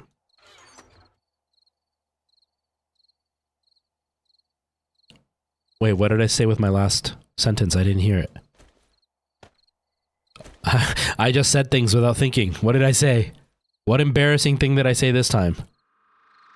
I'm not even going to question whether you're accurate or not, because I know you probably are, because I make no sense most of the time. What did I say? I wasn't paying attention. I just said things. How much does this game cost? I have no idea. Let me look. Let me look real quick. Where's my Steam? Colin! Joining the Retro Squad on YouTube. I'm telling you, man. These people aren't... Whoops. These people are probably not even watching the stream. They're just joining because of the one video. I'm like welcoming all these people and there's nobody there. Because I have no idea what's going on. Could be the way your mind interprets the effects of the substance, applying it that way. It's a big part of it. Oh, I signed out. That's right. A big part of it is it's not so much the way my mind interprets it. It's just the physical reaction to it. There are people that will react differently to different things. That's why there's the whole like conversation of the heck? Why did it? That's so weird. Okay. What's this game called again? 7 Days. It is $27.99. So $28. It's Canadian dollars, by the way. So $27.99. That's why there are people, and people use this for like negative excuses, but there are people. Okay, now it's not too dark. That's good. There are people who are genuinely more prone to like addiction. But there are people who are also more resistant to, it's not that they're resistant to the actual effects, is they're resistant to feeling the effects. They're not aware of it as easily. That's why you get some people that can drink like 4 beers in a row and then get behind the wheel and act completely normal. They're drunk, but they are feeling a lot more normal than somebody who might have 1 beer and is completely tipsy. Their body just is more sensitive to the changes, so it reacts differently. So it's kind of what happens with me. There are medications. Okay, here's one for example. Antihistamines. Benadryl is one that most doctors are now suggesting. Don't take Benadryl if you have allergies. Avoid Benadryl. But Benadryl is something that, you know, helps you with your allergies, but one of the side effects is it makes you sleepy. So they've now come out with new antihistamines which don't make you sleepy or not as sleepy, and people take them and they're fine. I can take the non-Benadryl antihistamine and it'll knock me out for 15 hours. Even though it's supposed to be non-drowsy, it'll still knock me out for 15 hours. I am incredibly sensitive to that stuff. So when I have an allergy attack, there is nothing I can do except for maybe put eye drops in, and that's about it. And then I'm just stuck enduring it unless I want to sleep all day. And it's not a nice sleep. It's not like, you know, I take a melatonin, go to sleep and get a rest. No, it's like I go to sleep and then I wake up feeling like I was out partying all night the night before. And I get like the gut rot, and I feel achy and I feel hungover, and it's just because the medication affects me so badly. Super, super sensitive to that stuff. It really sucks sometimes because medications are drugs, and there's a lot that I can't take. I mean, I can. They're not going to do anything bad to me. It just, the effect I get from it is usually worse than what I'm trying to treat, so I just deal with it, which is kind of a frustration. Turbo Finder, no worries. No worries at all. Okay. I'm kind of scared to go out there, man. You know what? There. Now I can actually see in here. Let's drink some water. And let's eat our charred steak.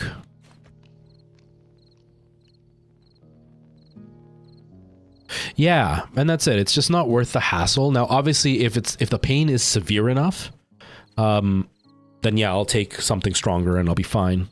It'll make me feel weird, but I'll be fine. But yeah, like with my ankles, when I broke those, I just went down to taking Tylenol, a lot of Tylenol, while I was, you know, on stage and stuff. But the rest of the time I was laying down, so my feet were up, they were throbbing, and they were really painful. But as long as my feet were up and relatively still, I endured it. Same thing happened with my hand when I broke my fist. Yes, I broke my fist. I got in a fight with a truck. What's with the music? That's really uncomfortable. When I broke my fist, same thing. They gave me Percocet because that's pretty much what they give everybody when you break something. At least in the hospitals that I go to. And so I took that for a couple of days because my fist pain was a lot worse. Because your hand is so mobile, it would twitch all the time, or when I'd fall asleep, like the blood would rush into it and it would hurt. And so like it was a lot more painful. So I took Percocet for a couple of days, but then I stopped and it was just like Tylenol and just endure the pain with Tylenol. And then I got through it. But yeah, most of the time I try to avoid taking meds. Even my mom, I threw out my back about a year ago now, and like I could barely walk. It was horrible. My mom was like, no, here, just take these meds. I was like, no. She's like, it's a muscle relaxant. I'm like, no, because it makes me feel horrible. I took it one day and I slept all day. So I was like, no, I can't do it. I can't do it. I'll just deal with the pain. Physiotherapy at 3:30 today, and I'm glad. Oh my God. That's horrible, Houston. Hopefully the physiotherapy is you know, progressing as well as it can. Some people take physio and they feel it does nothing. Some people take physio and it's like magic. So hopefully it's doing what it needs to do for you. You seen that happen before? Yeah, it's it kind of sucks, but I work with what I've got. And for the most part, I'm not a very big risk taker. You know what I mean? Mr. Potato, thank you for the sub. I'm not a big risk taker. I don't play sports. I don't do a lot of like overly physical activity. My job is somewhat physical. but it's not crazy physical. So I don't really run the risk of hurting myself. You know, I do it as much as I can. It's not like somebody who, you know, plays soccer or football or baseball on a regular basis that there's a chance they're going to injure themselves, or somebody who does a very, very physical job. There's a chance they're going to injure themselves. I sit on my computer, and then at work it's kind of physical, but it's nothing too crazy. So it's like there's not a lot of chance to hurt myself. So thankfully I don't have to think about it too much. Thankfully. Houston, yeah, this is what That's All for Now said, 7 Days to Die. So it's very similar graphically to Rust. Almost anybody that comes in and hasn't seen this game thinks it's Rust, but it's 7 Days to Die. It's a survival game with like the zombie apocalypse as its main theme. And it's really hard, and I'm really bad at it. And then Girl Thulu watches me and laughs in silence at my horrible, horrible attempts to play this game. It's really dark though. Okay. But the tablet seems like the tablet looks dark, but it seems like it's visible at least. Wish I could sleep through the night. Minecraft lets you sleep through the night. This game should too. Oh, I've got more meat so I can cook.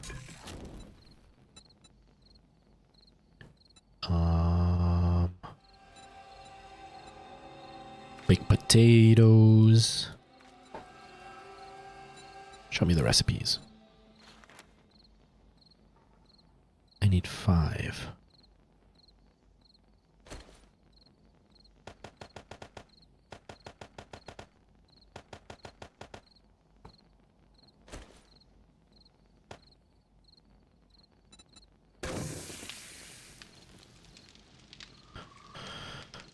Okay.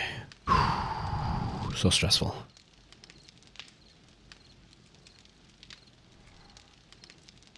Yeah, it's a really fun game. So Girl Thulu gifted me this game, and she plays it on her channel. She hasn't played it for a bit, but she used to play it like a lot on her channel. So I had lurked quite a bit, but she's super, super advanced into this game. She's way further into this game than I've ever even been able to comprehend. So when she gave it to me, I went in with the wrong impression. Not a negative impression. It's just I didn't see these parts of the game, so I didn't realize they existed, like base building or doing missions for traders and stuff. I didn't know that existed because when Girl Thulu plays, she's playing with friends, or she's already like advanced and is doing a big mission, and I missed the part where she picks up the mission, so I had no idea. And then I started playing it. And little by little, every stream I learn something new, and every stream I'm very impressed by how fun this game actually is. It's really addictive. I didn't expect it to be this addictive. And I'm very, very excited to start playing with somebody else. I just haven't learned enough to do that, because right now I still play it way too safe, and playing with somebody else, they would hate me because I'd be like, no, let's just sit inside all night. Sit inside and sing Kumbaya. The freaking raccoon chirping is scary. I don't want to go out. Like, even now, I don't want to be out here. I'm only out here because I've got nothing else to do, so I'm just trying to waste time. Oh, it's so easy to get humbled. It's so easy. Johnny with that sub over on YouTube as well. Thank you. It's so easy to get humbled. Like, I used to hate survival games in general. And then I started with Minecraft, which is like the most basic survival game. Preston, thank you for the GG. Is that what it was? Or is it? No, was that? Oh no, it was a smiley face with the follow. Preston sent the GG way earlier, right? I don't know. Sorry. Anyways, I started with Minecraft, which is like the most light survival ever. And then from there, I started playing Subnautica. And then from Subnautica, I moved over to The Forest, which I never beat. Whoa, that's scary. I only played a little bit of The Forest. And then from The Forest, I moved into Green Hell. And Green Hell, from a lot of the survival communities out there, Green Hell is one of the hardest survival games. Because the survival mechanics on it are the most intricate and accurate to the real world. And so I played that, and I beat it twice, the second time being on the hardest difficulty. So I was like super hyped. And then I came into this. And the first playthrough I did, I got to day 2 without dying. But now I can't even get through a day without dying. It's nuts. This game is so hard. It really makes you feel stupid after a while. Oh, man. So you haven't seen Green Hell. So Green Hell, oh my god, the birds, yes. Oh, what you don't know is I am Miguel the chicken killer. And I kill all the chickens, except for the zombie chicken that likes to kill me. Those ones get revenge and they're scary. So Green Hell is... okay, I'm trying to like remember the story without trying to give anything away. Basically, you are a scientist or a doctor or something, and you have found a village of Amazon natives from the Amazon rainforest, and there are rumors that they have medicine that can pretty much cure anything.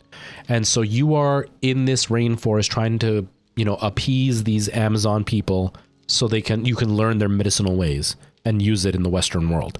But while you're there, you are exploring, and then you take your wife or something to go talk to them. I can't remember exactly what it is that triggers it, but then they attack you, so you run away. And then you pass out. When you wake up, this is where the game starts, is you wake up lost in this rainforest. And then it's up to you to survive. And so what makes this game so unique and so difficult is that regular things have much more intricate... I'm hearing zombies, but I don't know where. Have much more intricate mechanics.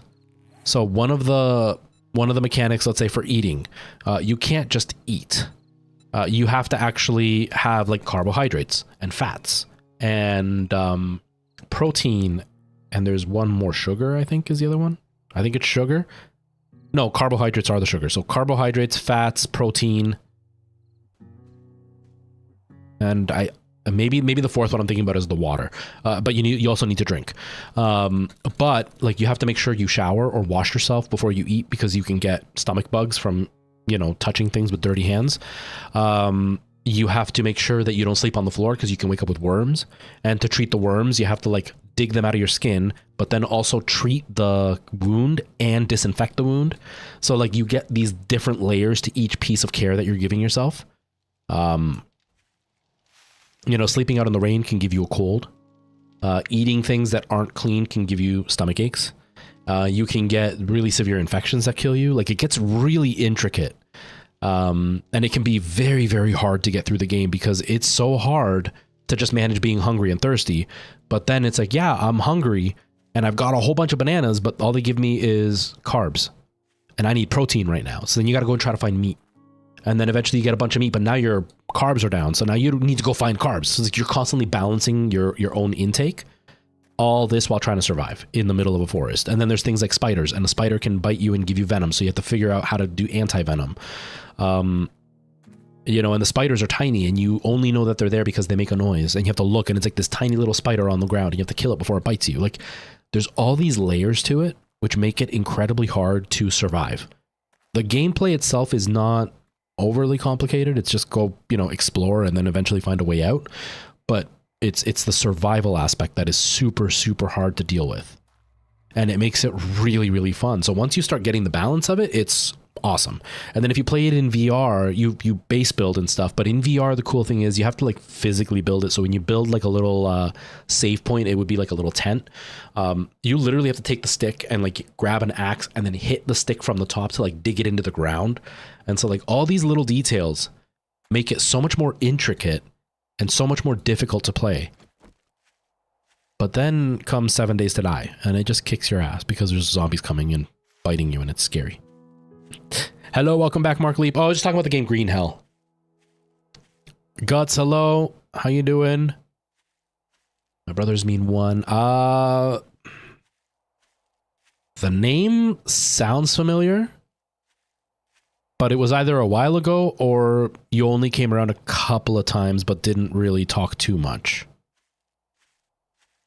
Yeah, Green Hell's pretty cool. Green Hell's pretty cool. And if you have a VR headset and you buy it on the Oculus store, you get a copy of the VR version for the PC and for the headset. And the VR versions between the headset and the PC are slightly different. It's the same story, but the map layout is a little bit different. Gameplay is a little bit different. So I like that. But there is a flat screen version It was originally a flat screen game that's on Steam, and it usually goes on sale fairly cheap, really often, but it won't have the VR support. That's a totally different game. But it's a cool experience. The story really messes with your head sometimes. It can be very intimidating. Like, they have the natives that'll randomly just spawn around you, kind of like Green Hell, or not, kind of like the Forest, where like natives will just randomly be around you, and it can be really intimidating when you're on the brink of starvation. It's raining, your character's cold, you have nothing, and then you hear one of them chanting, and then you look across like a river, and they're just sitting there chanting, and if they see you, they're going to kill you. And so like, it's really intimidating sometimes. It's cool. It's really, really cool. I love it. And then if you play it in VR, it's so cool because there's no music or anything. It's just like the background noises of the jungle. So you're hearing, birds and wind and all this. It's cool. It's really, really cool.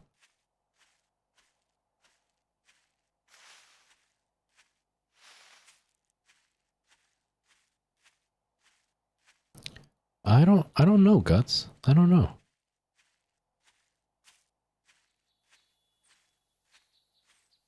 Yeah, yeah. The Forest is, from everything that I read, because I was between The Forest and Green Hell. Those were the two I was looking at. And from everything that I read, people who play Green Hell say Forest is child's play compared to Green Hell.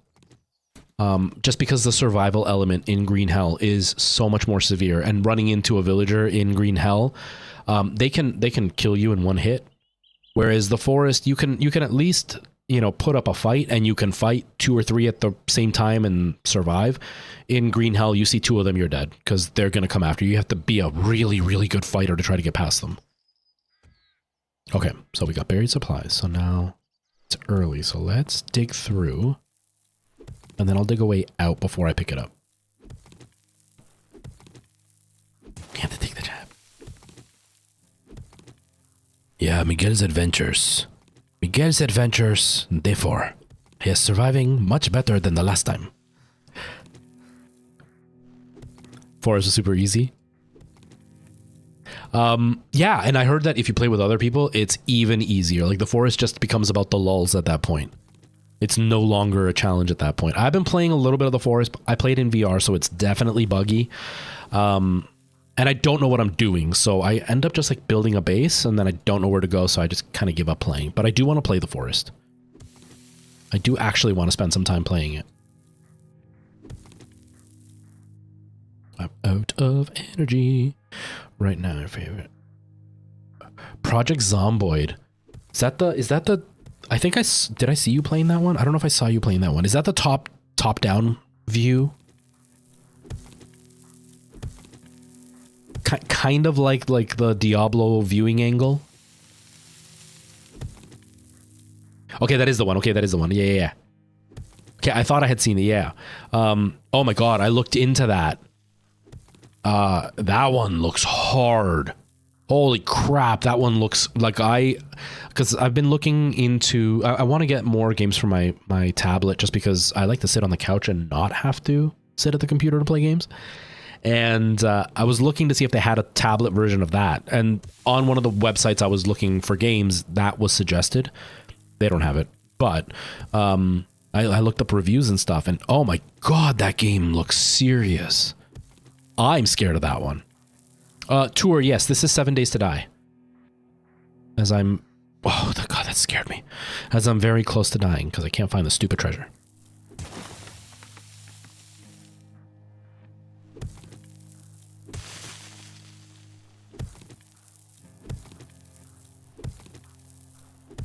Yeah, the videos that I saw, they seemed to really have a grasp on the game, but they were far more advanced. But yeah, it looks like for beginners, it's going to be a game that's not going to forgive you in any way. Kind of like this one, if I didn't have a couple of people just point out a few really basic things, this game is really unforgiving, especially if you don't play survival games. Come on. Where the hell is the stupid treasure?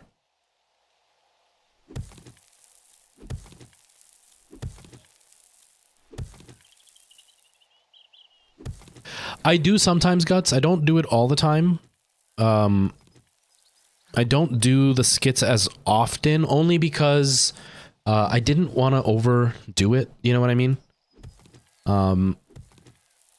It's also hard to kind of write comedy and actually have it be funny. You know, I could be lazy and just like write the same joke over and over again, or like just do weird noises and stuff. So I don't do it as often, but I do still do them once in a while. There's one I'm actually like in the process of thinking about right now. Because I also try to make my Hey Retro videos based on real interactions with real viewers. And I just had like the gem of a viewer interaction recently. You know, I made a video about an anti-piracy thing, and their flex was that I was lying because they've been pirating. They've had a pirated copy of that game since 2015, but the game released in like 2004. So their flex was that they're playing a hacked version of a game, you know, 11 years after it was released. So like that's not exactly a flex because everybody else did all the work, and you modding it 11 years later doesn't actually say that I am lying about what I said. You were just a baby or didn't exist when it was happening. You know, so it's like that. I do have some gems that come through, so I do consider doing more of them. It's just sometimes I'm just lazy. That's all I can really say. You moved to BC from Edmonton. Nice. How do you like BC?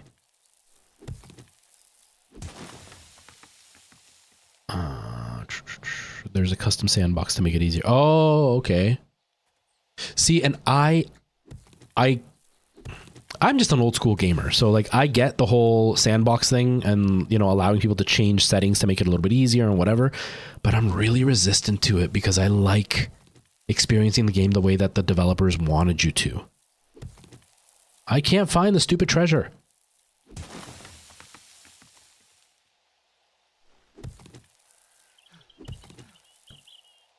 It's good, but expensive. Yeah.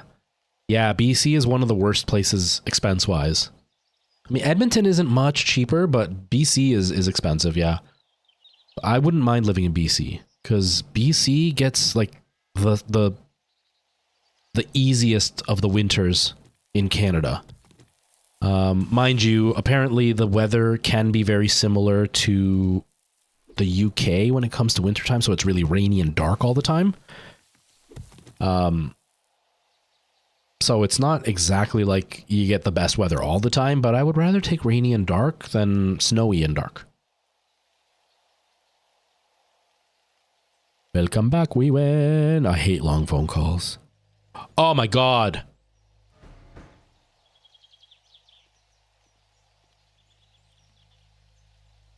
Well,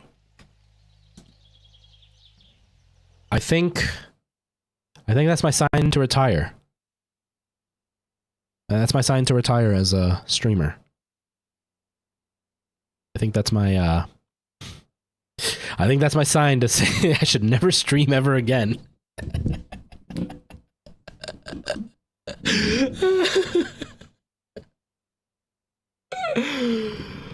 Oh my god, I've been digging this whole time.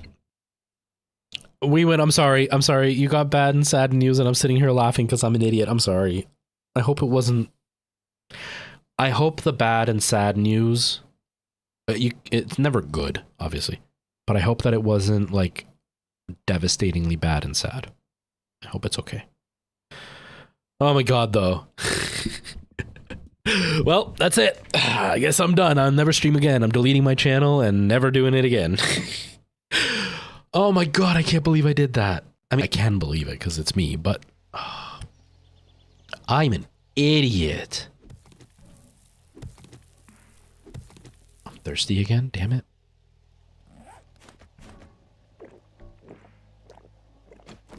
Oh my god, I'm so dumb. Oh. Yeah, that's sad news. You never want to see a friend hurting. So I can see what you mean. You've done that too? Yeah, I'm bad for stuff like that. That's a pretty common thing that happens in my streams. I'll forget something really, really basic that would have made my life a hell of a lot easier, and I completely forget about it. What happened? There was something that happened in Subnautica that was very similar. That I made the game so much harder for myself, and not because the game was hard, but because I missed a very obvious thing that would have made my life a hell of a lot easier. But I can't remember what it was. But I'm pretty bad for it. I'm pretty bad for it. No, get up. Just want to get out of here. But yeah, I'm really sorry. That sucks for your friend.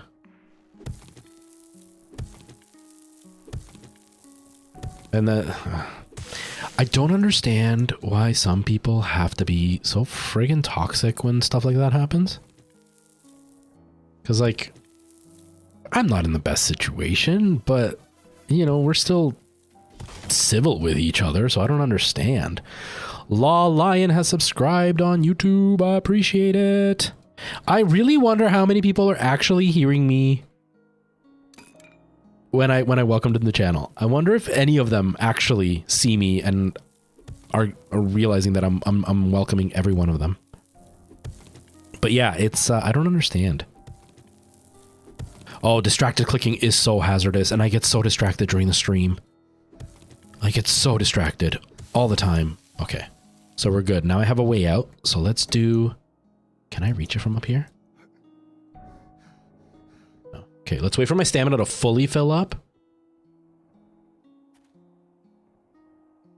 I feel like jumping wastes a lot of stamina. It does, but this little bump here. Okay, well, we're gonna risk it. Full stamina, and then we run. Wait, why can't I fill my stamina all the way? Is it because I'm still thirsty? Oh, it's because I'm hungry. And I didn't bring any other food with me because I'm awesome.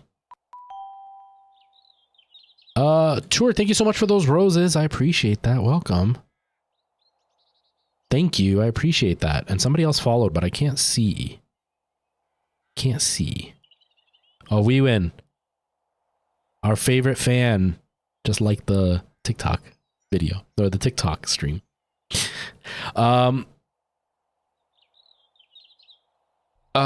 You're so sad this version hasn't... Is the console version of this game old? Like, is it an older version? Is that what it is? Oh. If I take this, will the zombies come right now? No, they won't come till I... Okay. Okay. Yes! Perfect! Here we go. Ready? We're gonna run. We're gonna run. Keep eating. Alright, here we go. Go. Run! Run! Stay away from the zombies! Yes! I planned it and it worked this time.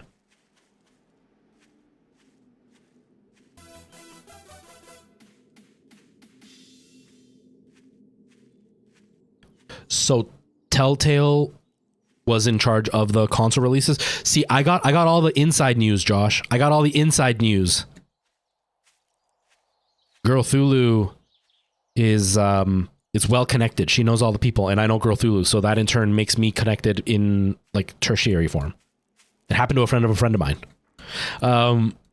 So what we're being told here is they had no control over being able to release the console version because it was under Telltale, and because they went out of business, all the other developers that were working under them kind of got... She didn't say this part. I'm saying this part. Kind of got, you know, the crappy end of the stick. And so I guess until recently, they haven't had control over it. So now they have control over it. So there's hope that it'll come out soon. Josh, there you go.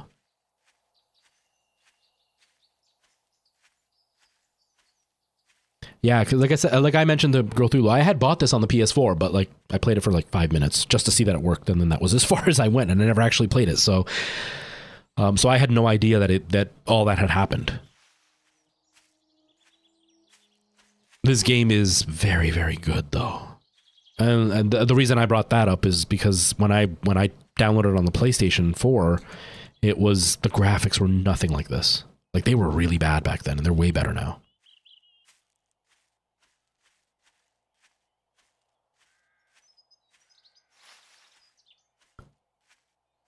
Yeah, that makes sense. That makes sense.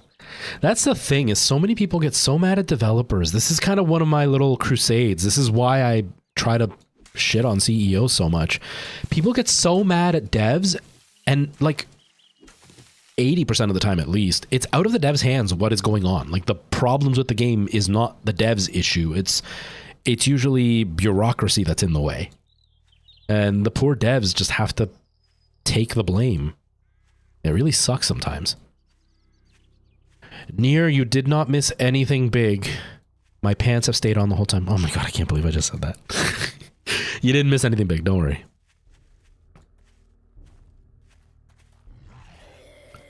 Go, let me in. Let me in. Don't come in here. You're gonna come in here, aren't you? You're gonna be a jerk and come in here anyway. Oh no, you're not. Nice. Oh, you're gonna come in here anyway. Okay, never mind.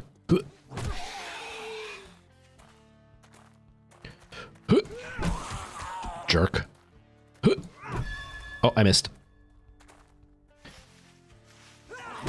Will this dude eventually, like, hate me if I hit his base too many times? I've hit his base quite a few times. Is he gonna eventually be like, get out of here, you're not allowed back in my trader post?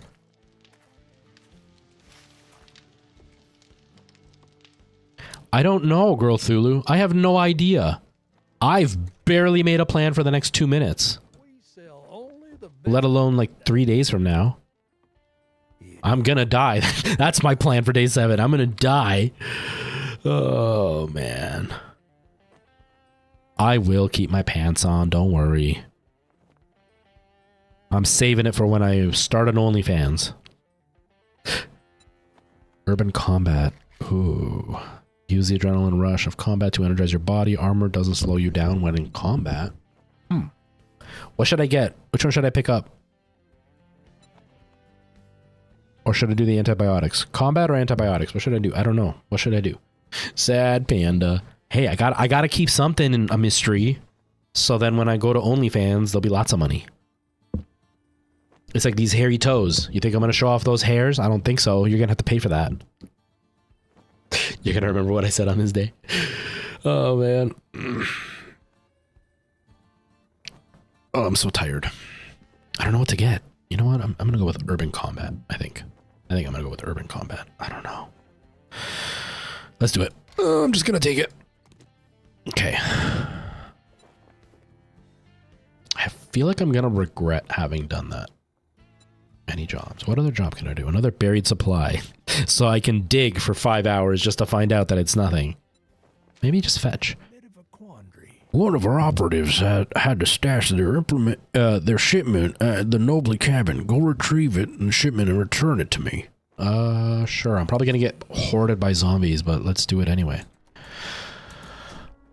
Now Girl Thulu has me thinking about day 7. Now I'm all panicked. The heck, man? I'm gonna die. What's preference? Shaved toes or not shaved toes? Yeah, that is a preference. I go all natural, baby. So my OnlyFans is gonna be all natural. Oh, man. Oh, you stand on the roof and make lots of arrows. How do you get up on the roof without the zombies following you up the roof? How do you do that?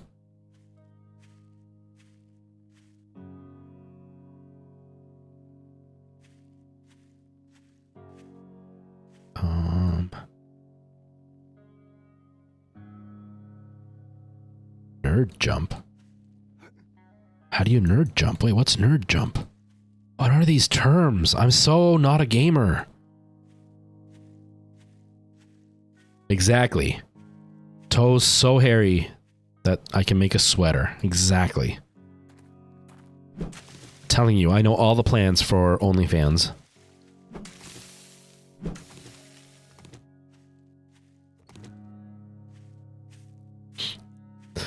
Oh, man. Random people are joining my stream and listening to me talk about my hairy toes and my OnlyFans are gonna be like, this guy's weird. They're gonna have no idea. No idea that I'm about to be a billionaire. Okay, most of the buildings have ladders. But can't zombies climb up ladders? Okay, well, we're on day 4, so it's not like I'm in a huge rush.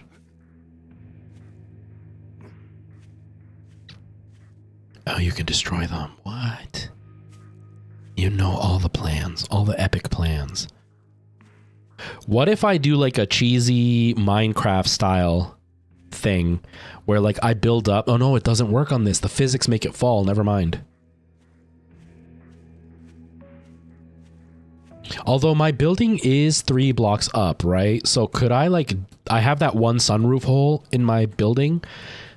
Could I like put blocks, jump up and climb up that way in my building and then just stand on my roof because it's 3 blocks up so they can't jump up? Oh, but then they'll destroy my building, won't they? Damn it, man.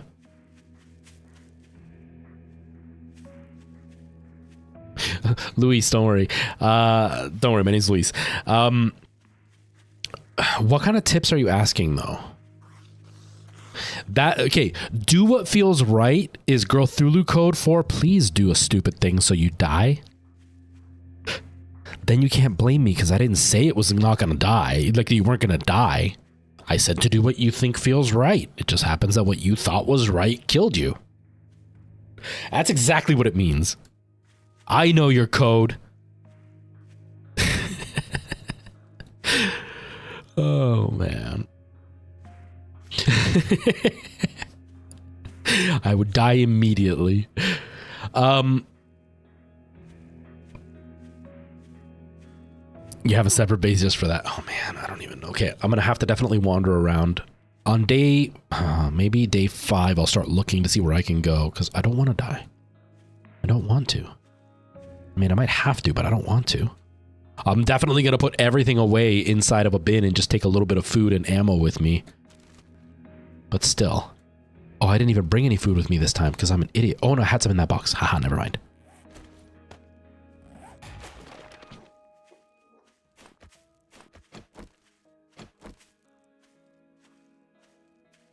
It's more fun on the 7th day now. Oh, God. But yeah, Mark, what were you like? What kind of tips are you asking? I was talking about this a little bit ago. Somebody else asked me the same thing. Honestly, there are no like tips that you can give that's like if you do this, you're gonna grow. That doesn't exist. The people who say that, it's either they had luck and they don't really know what they did to blow up, or they're giving you things that are very generic in the sense of like, these are like the obvious things, but that doesn't guarantee you're going to grow. It's just going to make your chances a little bit better. Or they're trying to scam you. There's a lot of people that'll do like Twitch tips and YouTube tips, and then they'll charge you money to give like better advice. And it's the most generic advice that doesn't actually guarantee anything. And they're just trying to make money off you. So there's nothing I can really give you as far as tips that will be like, if you do these things, you're going to grow. All I can say is like certain things you might want to concentrate on over others just to kind of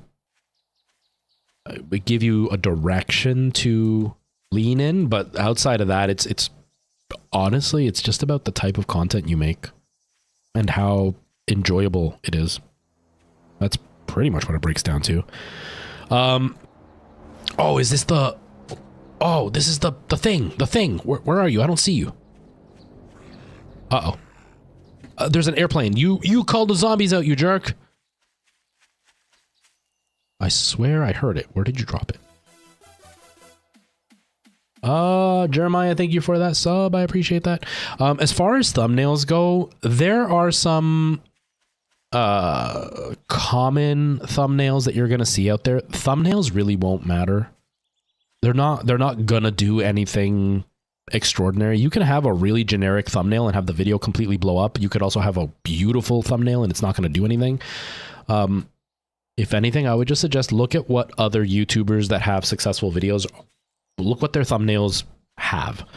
There's kind of a generic YouTube thumbnail that a lot of people use. It's what I use, which usually has like the picture of the person that is making the video or whatever, making some kind of reaction face, and then some elements from the game or movie or whatever they're talking about in the thumbnail with them. And then they have some kind of phrase, which is kind of like a title, but it's different than their title. The thumbnail usually has some kind of clickbait, so the title doesn't, so people don't get accused of being clickbaiters. They've now kind of moved it onto the thumbnail. And then there's usually like a white highlight around the person, so you can kind of see them a little bit better. That's pretty much what almost all the thumbnails are. Outside of that, it doesn't really matter. You know, thumbnails aren't really that big of a deal. It's kind of like the tags. It's kind of like the title. A lot of streamers will take so much time coming up with the most creative tag they can, or a title they can for their stream or for their video, thinking it's going to make or break their video. And honestly, it doesn't help in any way significantly. Like, it doesn't really... Your title is not going to all of a sudden make your video blow up, and it's also not going to destroy your video. It's a title, right? You just want to kind of convey what you're saying in the video, in your title.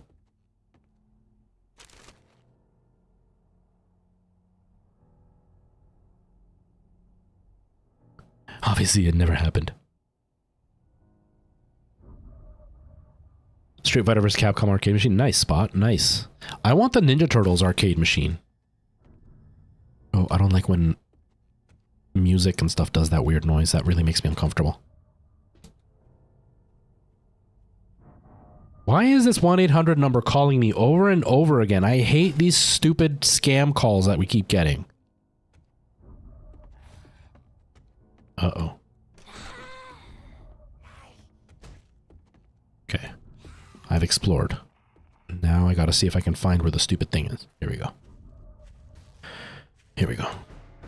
But yeah, I'm a... Oh, it reset it. Okay. I'm a big fan of the arcade one-up things, but I hate how expensive they've become. I really hate how expensive arcade one-up has become. They used to be far more affordable back in the day, and they're not anymore, and it really sucks. Oh crap, this isn't good.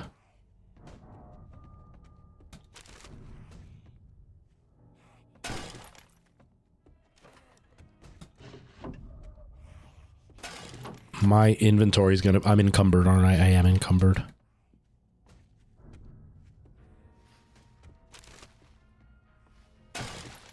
I am encumbered. And I'm scared I'm gonna die. It's almost nighttime. Oh, this isn't good. This isn't good. Oh god. Oh god. Okay.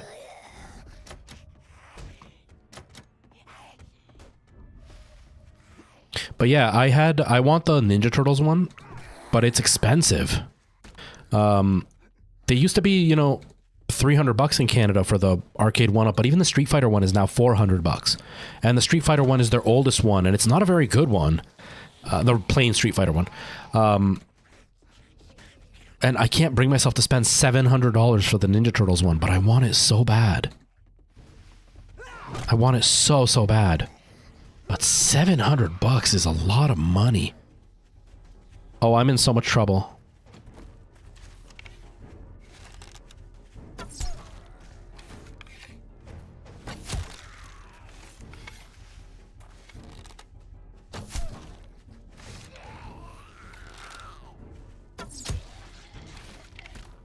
Okay, well, at least the arrows work. I thought the arrows didn't work. I thought they were more for hunting. That's why I wasn't shooting it so much.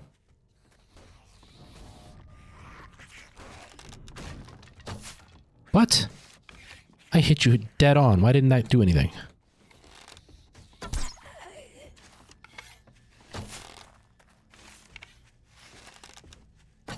But yeah, I don't know if you can see it behind me. Oh, no, it's on. It's on. You can kind of see it. I've got the Capcom cabinet with Final Fight.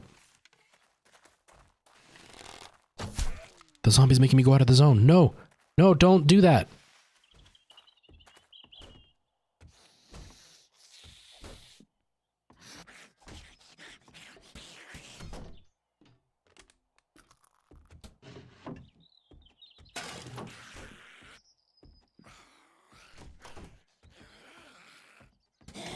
Oh god. Ow. No. Damn it. I got injured.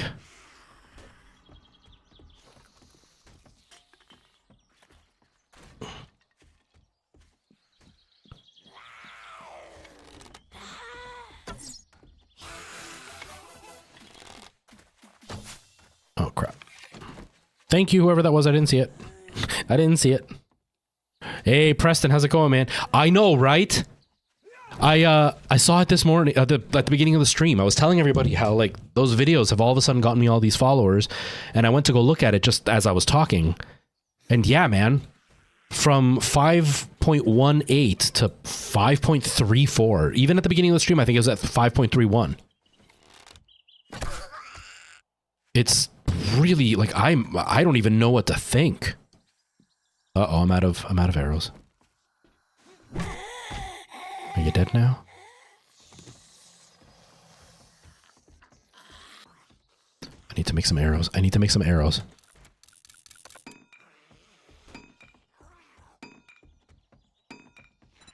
If I put stuff in my... Does that still count as encumbered? I don't want that. Does that count as encumbered? No, it doesn't. Okay.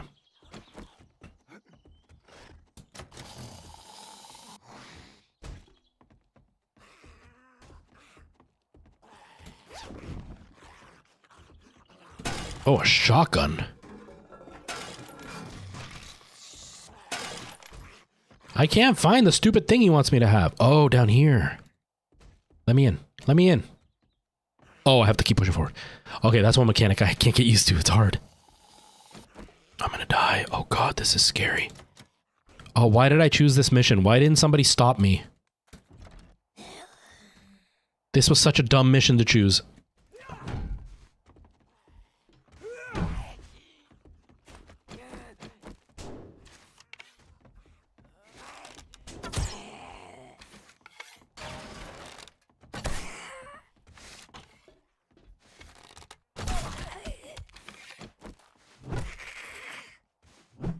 I missed. Come on. Okay. It's in here, right? This is it. That's not it.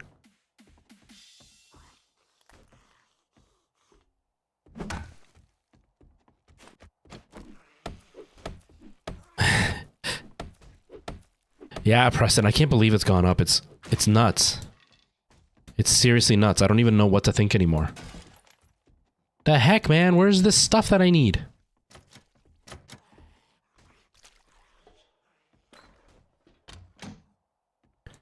I don't even know what I'm looking for.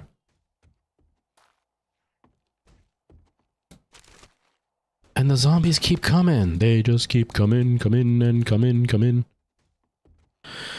I'm so stressed out about this.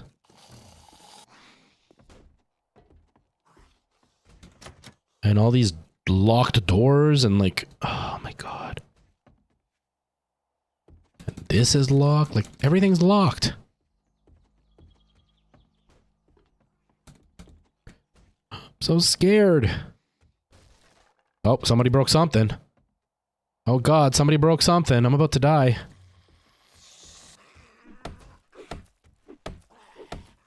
I'm so scared. I'm so scared. I'm so scared.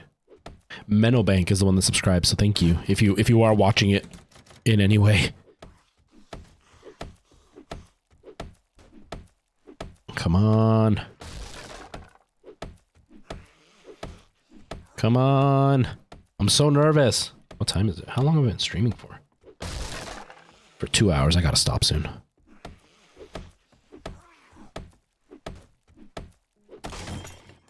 Oh my god. I'm so anxious right now. No, wait, that's not what I wanted. How do I repair this stupid thing? There we go. That was just that? That was all it was for? I'm an idiot.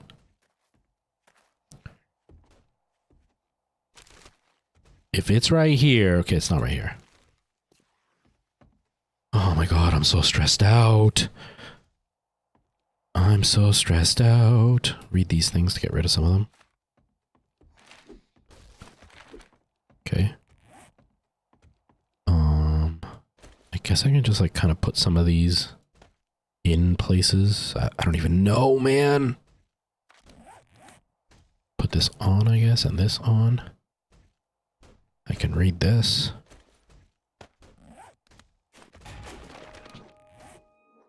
Oh, and this one. Okay. I don't want to use that gun, but just in case, I guess I'll get rid of the nails for now. And maybe this cotton for now. I can pick more cotton later. I'm so stressed out. I don't want pine cones. Get out of here, pine cones. Okay. And I have still not found anything. Oh my gosh. How do you guys play this game without, like, panicking the whole time? I don't even know what I'm looking for.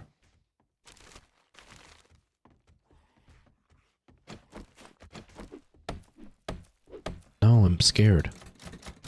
That's in the same cabin, so, like, what? I must have missed something. Oh, there you are.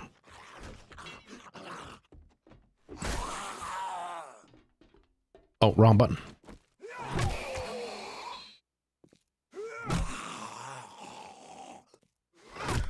Did you die? Okay. So can't open that. Is that everybody? Are they gone now? Am I safe to look around freely at this point?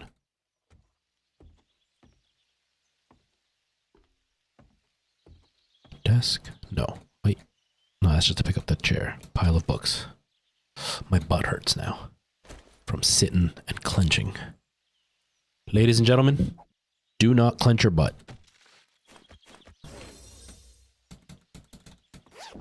Oh, here's something. Oh my god, it was right there all along. All that work and it was right there. Go. Now, where is... Oh, that's where the thing is? Damn it. I don't want to travel though. It's so far away.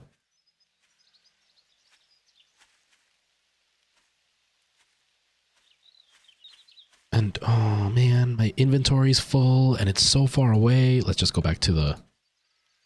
Let's just go back to the dude.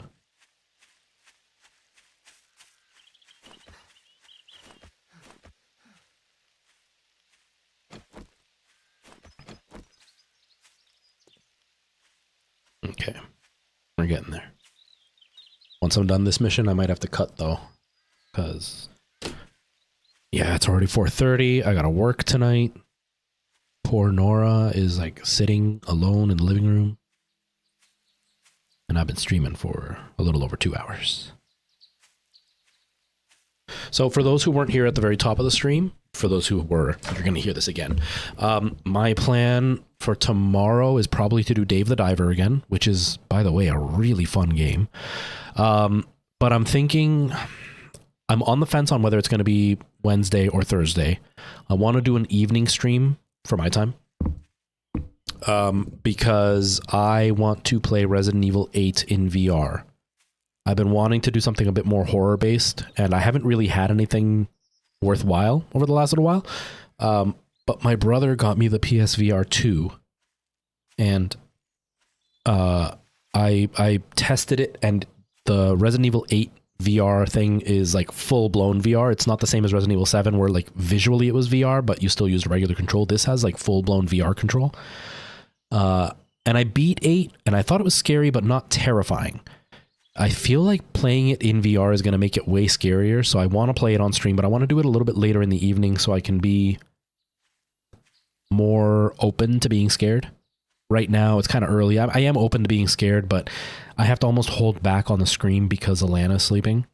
But Nora can kind of sleep through anything, so if I scream, she won't be freaked out. And in VR, I think it would be really fun.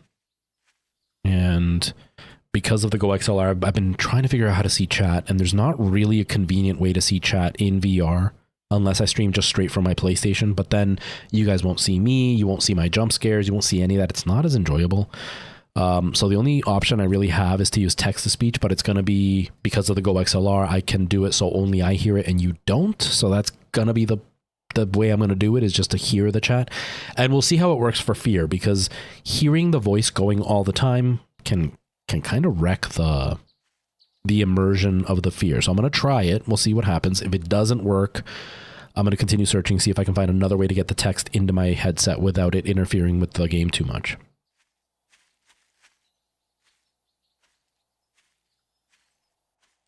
Okay, so we're going to go this way.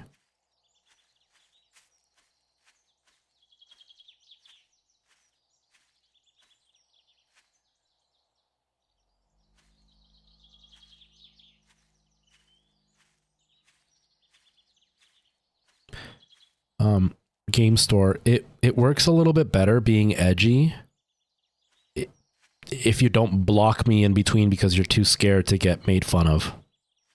So it works a little bit better being edgy when you're not, you know, a coward that blocks me every time.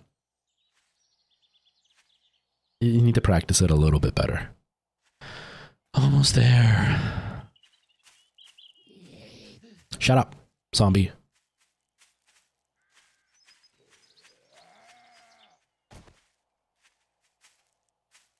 We're almost there. We're almost there.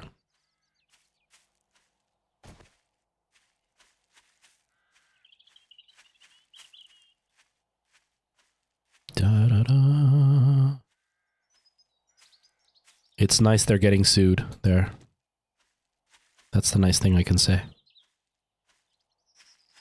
All right, so it's 6 p.m. Do you know where your children are?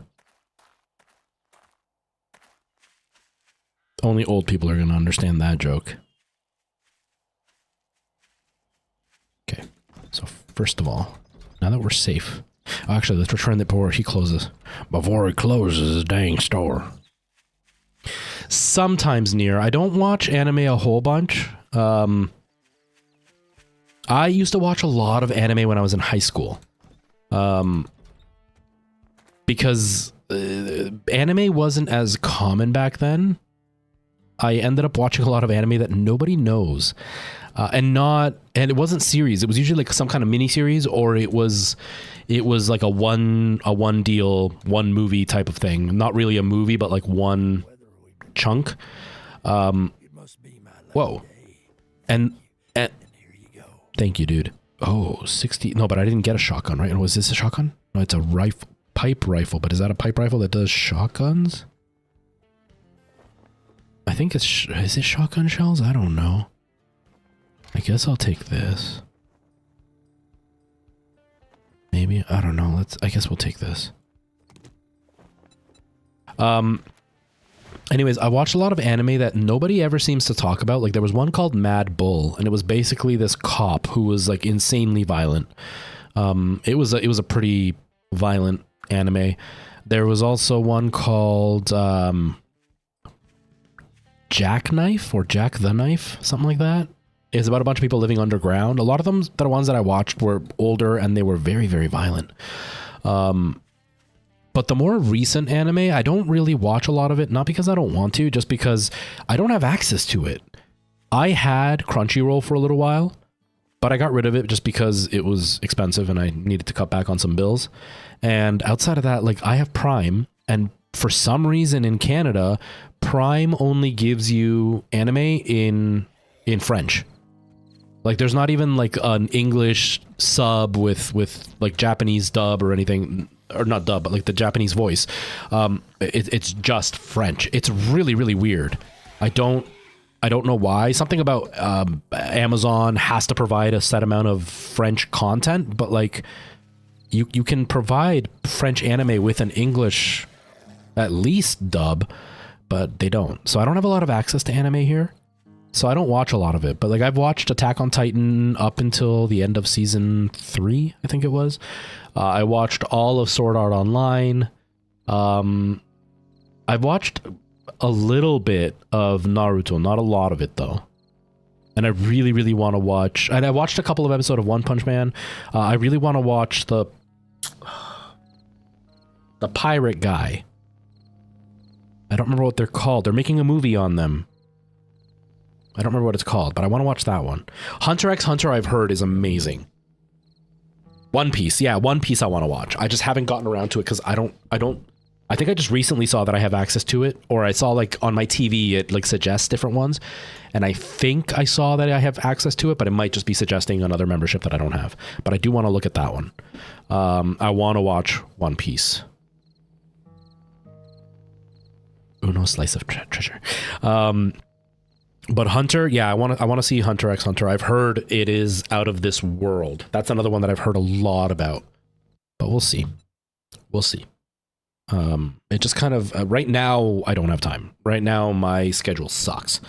You know, I have like it's a really weird dichotomy that I have, because I have a lot of time on my hands, but I also don't have a lot of time to do what I want on my hands, because like right now I'm streaming, right? I would like to go longer.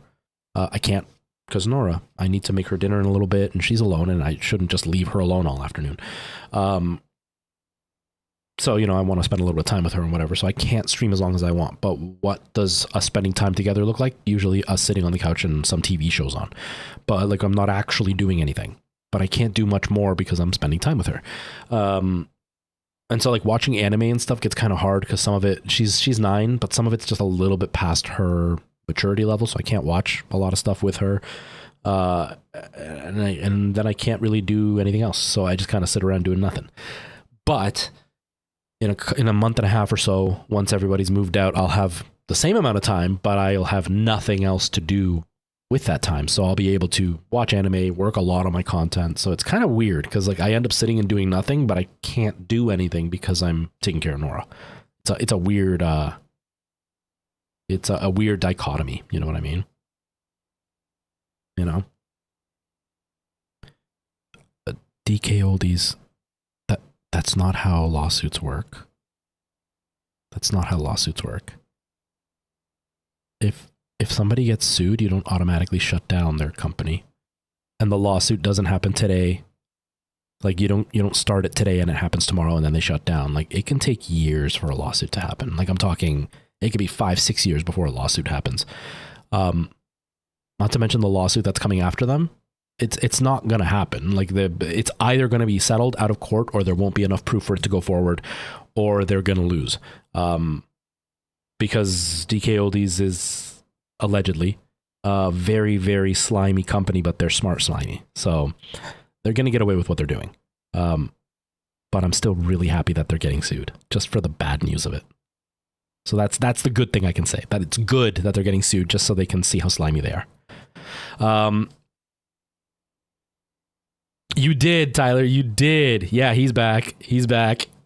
He's very, very upset because he got called a coward by me, because he likes to. This is why. Look at this. This is proof of how cowardly he is and how I'm not lying. Because Tyler and Wewin and I laugh hysterically that this person.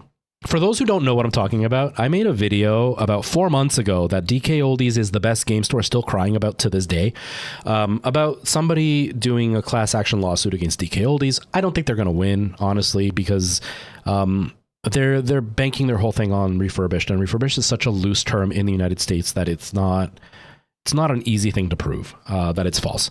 And so they're not going to win. But people like DK Oldies is the best game store, who have no life outside of just fanboying over a company, I guess, are really butthurt that I made that video where all I said was, hey, look, this is what's happening.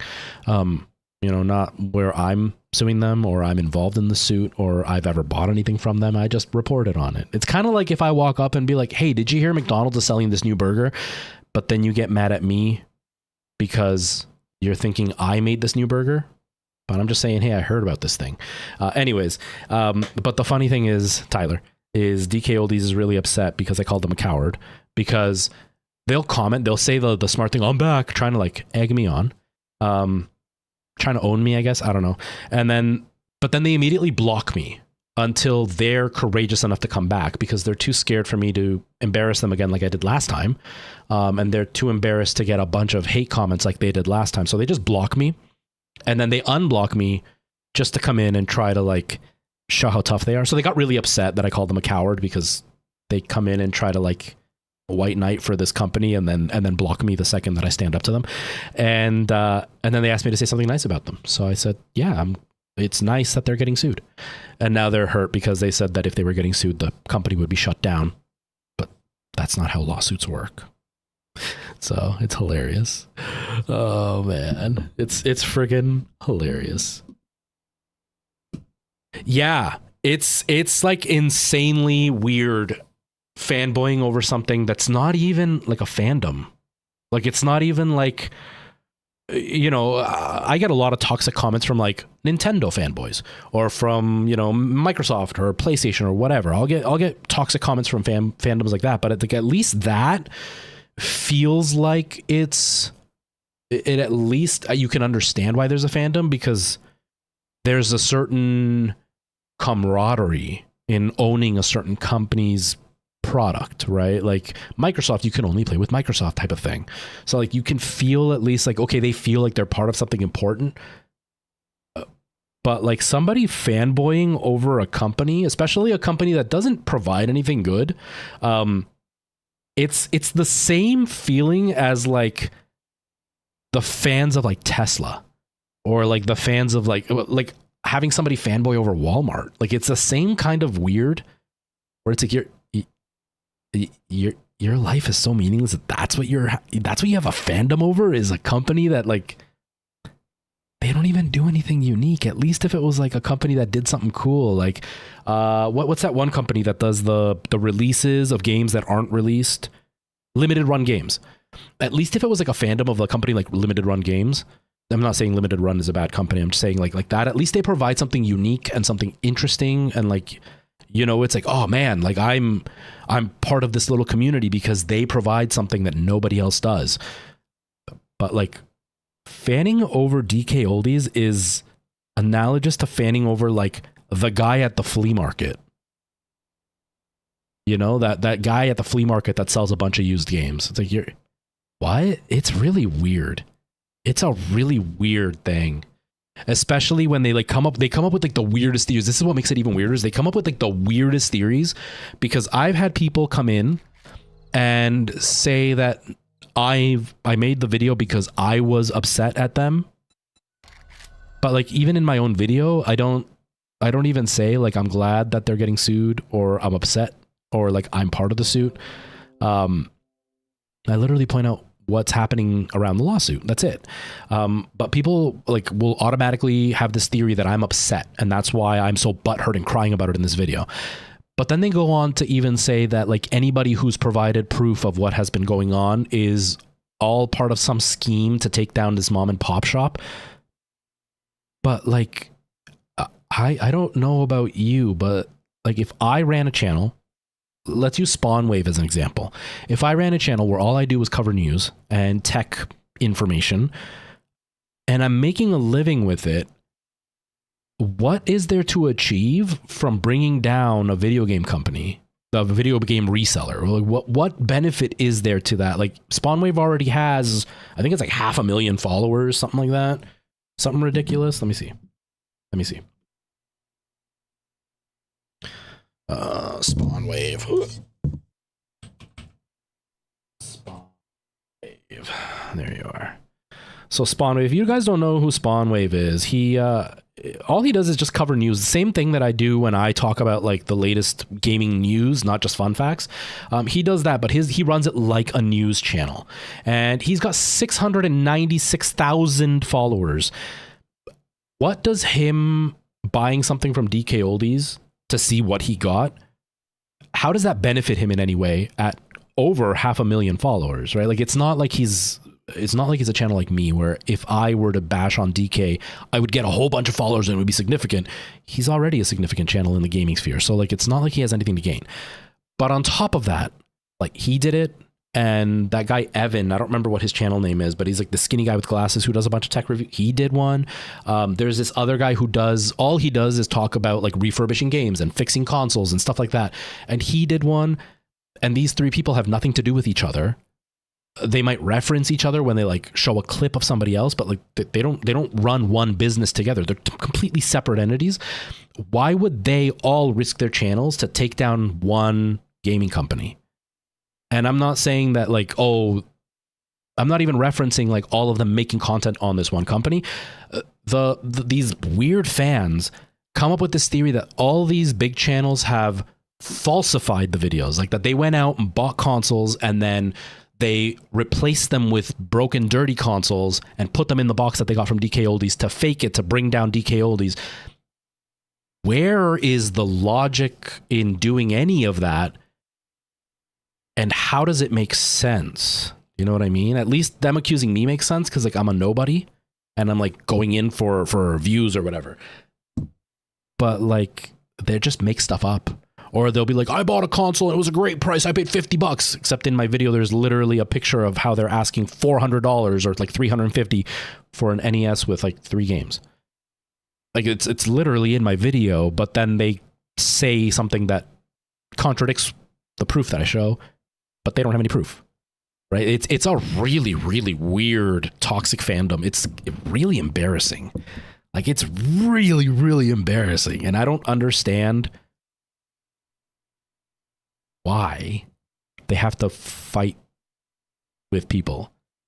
There have been some suggestions in my comments that this said company actually pays people to do this. Like this is why they're doing it, because I've had comments in my video asking me if specific users have shown up, and I have no idea what they're talking about. And then inevitably they show up.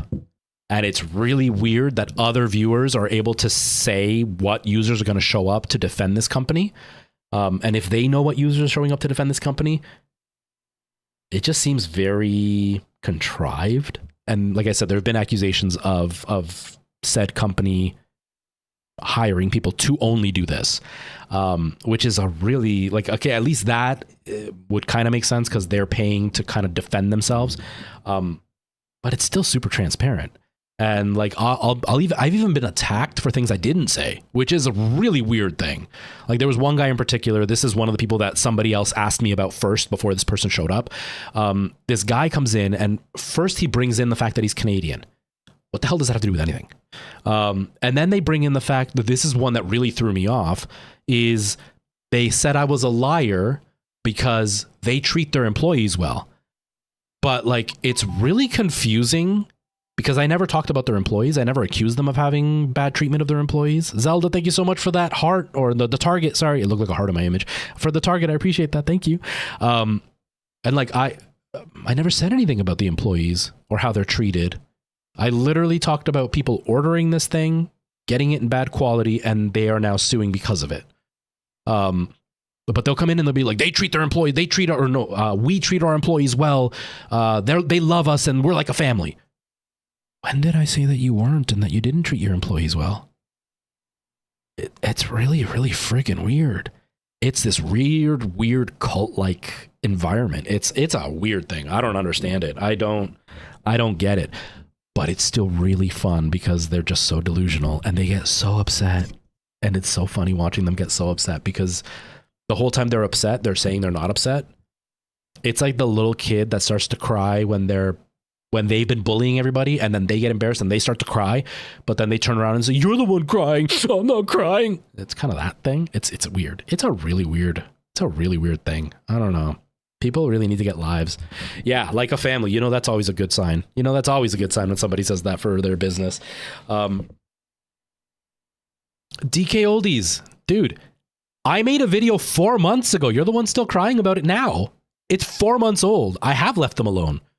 I just continue to make fun of them because people like you keep coming into my channel and harassing me. So you leave DK Oldies alone. You stop harassing creators about it. Because the more you do it, the more I'm going to talk about it. How they allegedly scam people. How they allegedly sell garbage. How they allegedly pay people like you to keep harassing people like me. How they allegedly rip people off and run a whole scam company and just block everybody who talks bad about them. How they allegedly also included in their write-up, in their fact page, at the bottom in tiny writing, that they don't guarantee it's going to be refurbished, that's just a term they use. Allegedly. Without actually apologizing ever. Allegedly.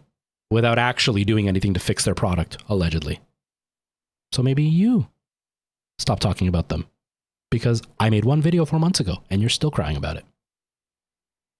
Simple as that. Try better. Yeah.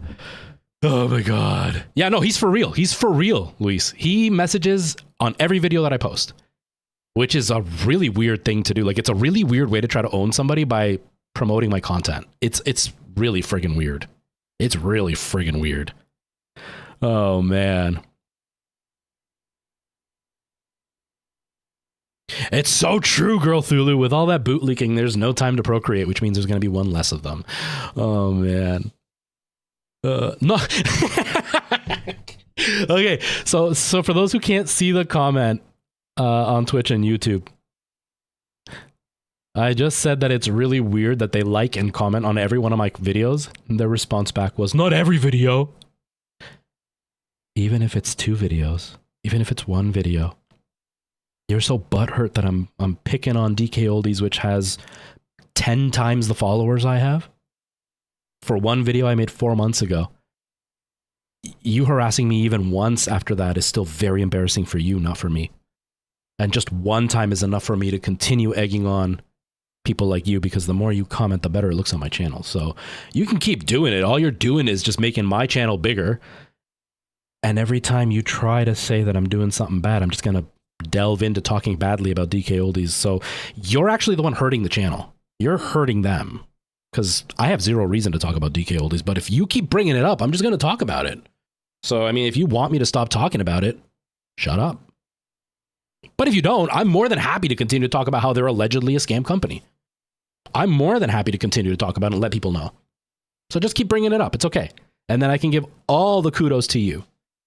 So everybody who's here, you can thank DK Oldies is the best game store for letting me spend the last 15 minutes bashing on DK Oldies and all the alleged slimy things they do. So thank you for bringing it up, DK Oldies, because I wasn't even going to talk about it until you brought it up. So thank you. I appreciate it. I really appreciate it.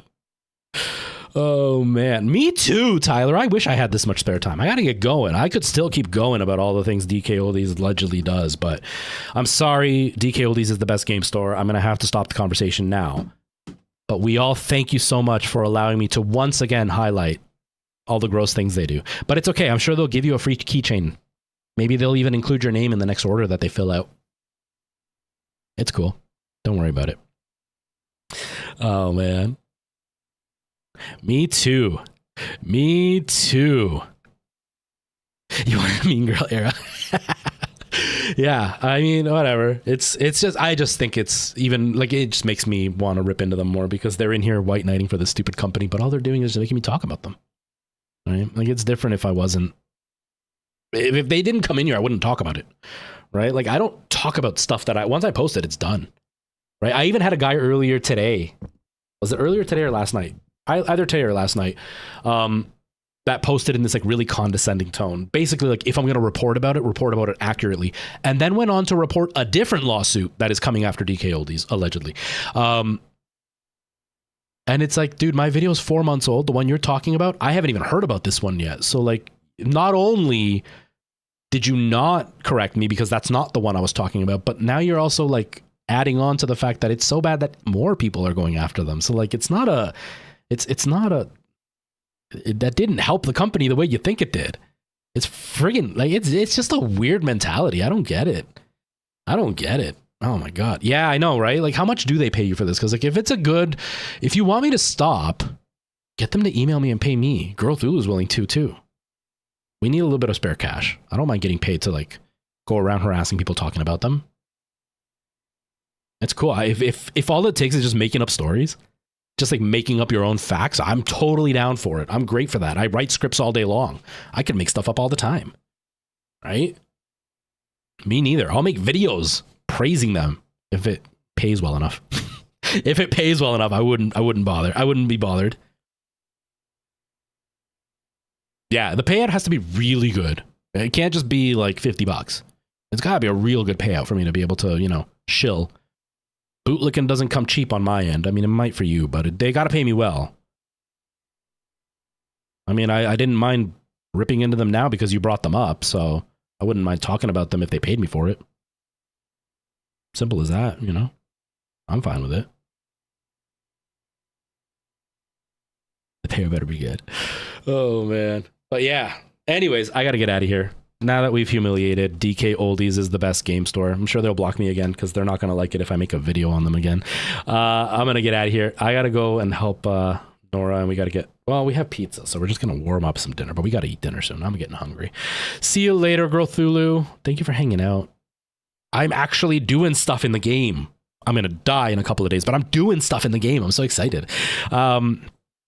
Anyways, have yourselves a great day. And Tyler, I didn't even realize, I hope your vacation's going well, man.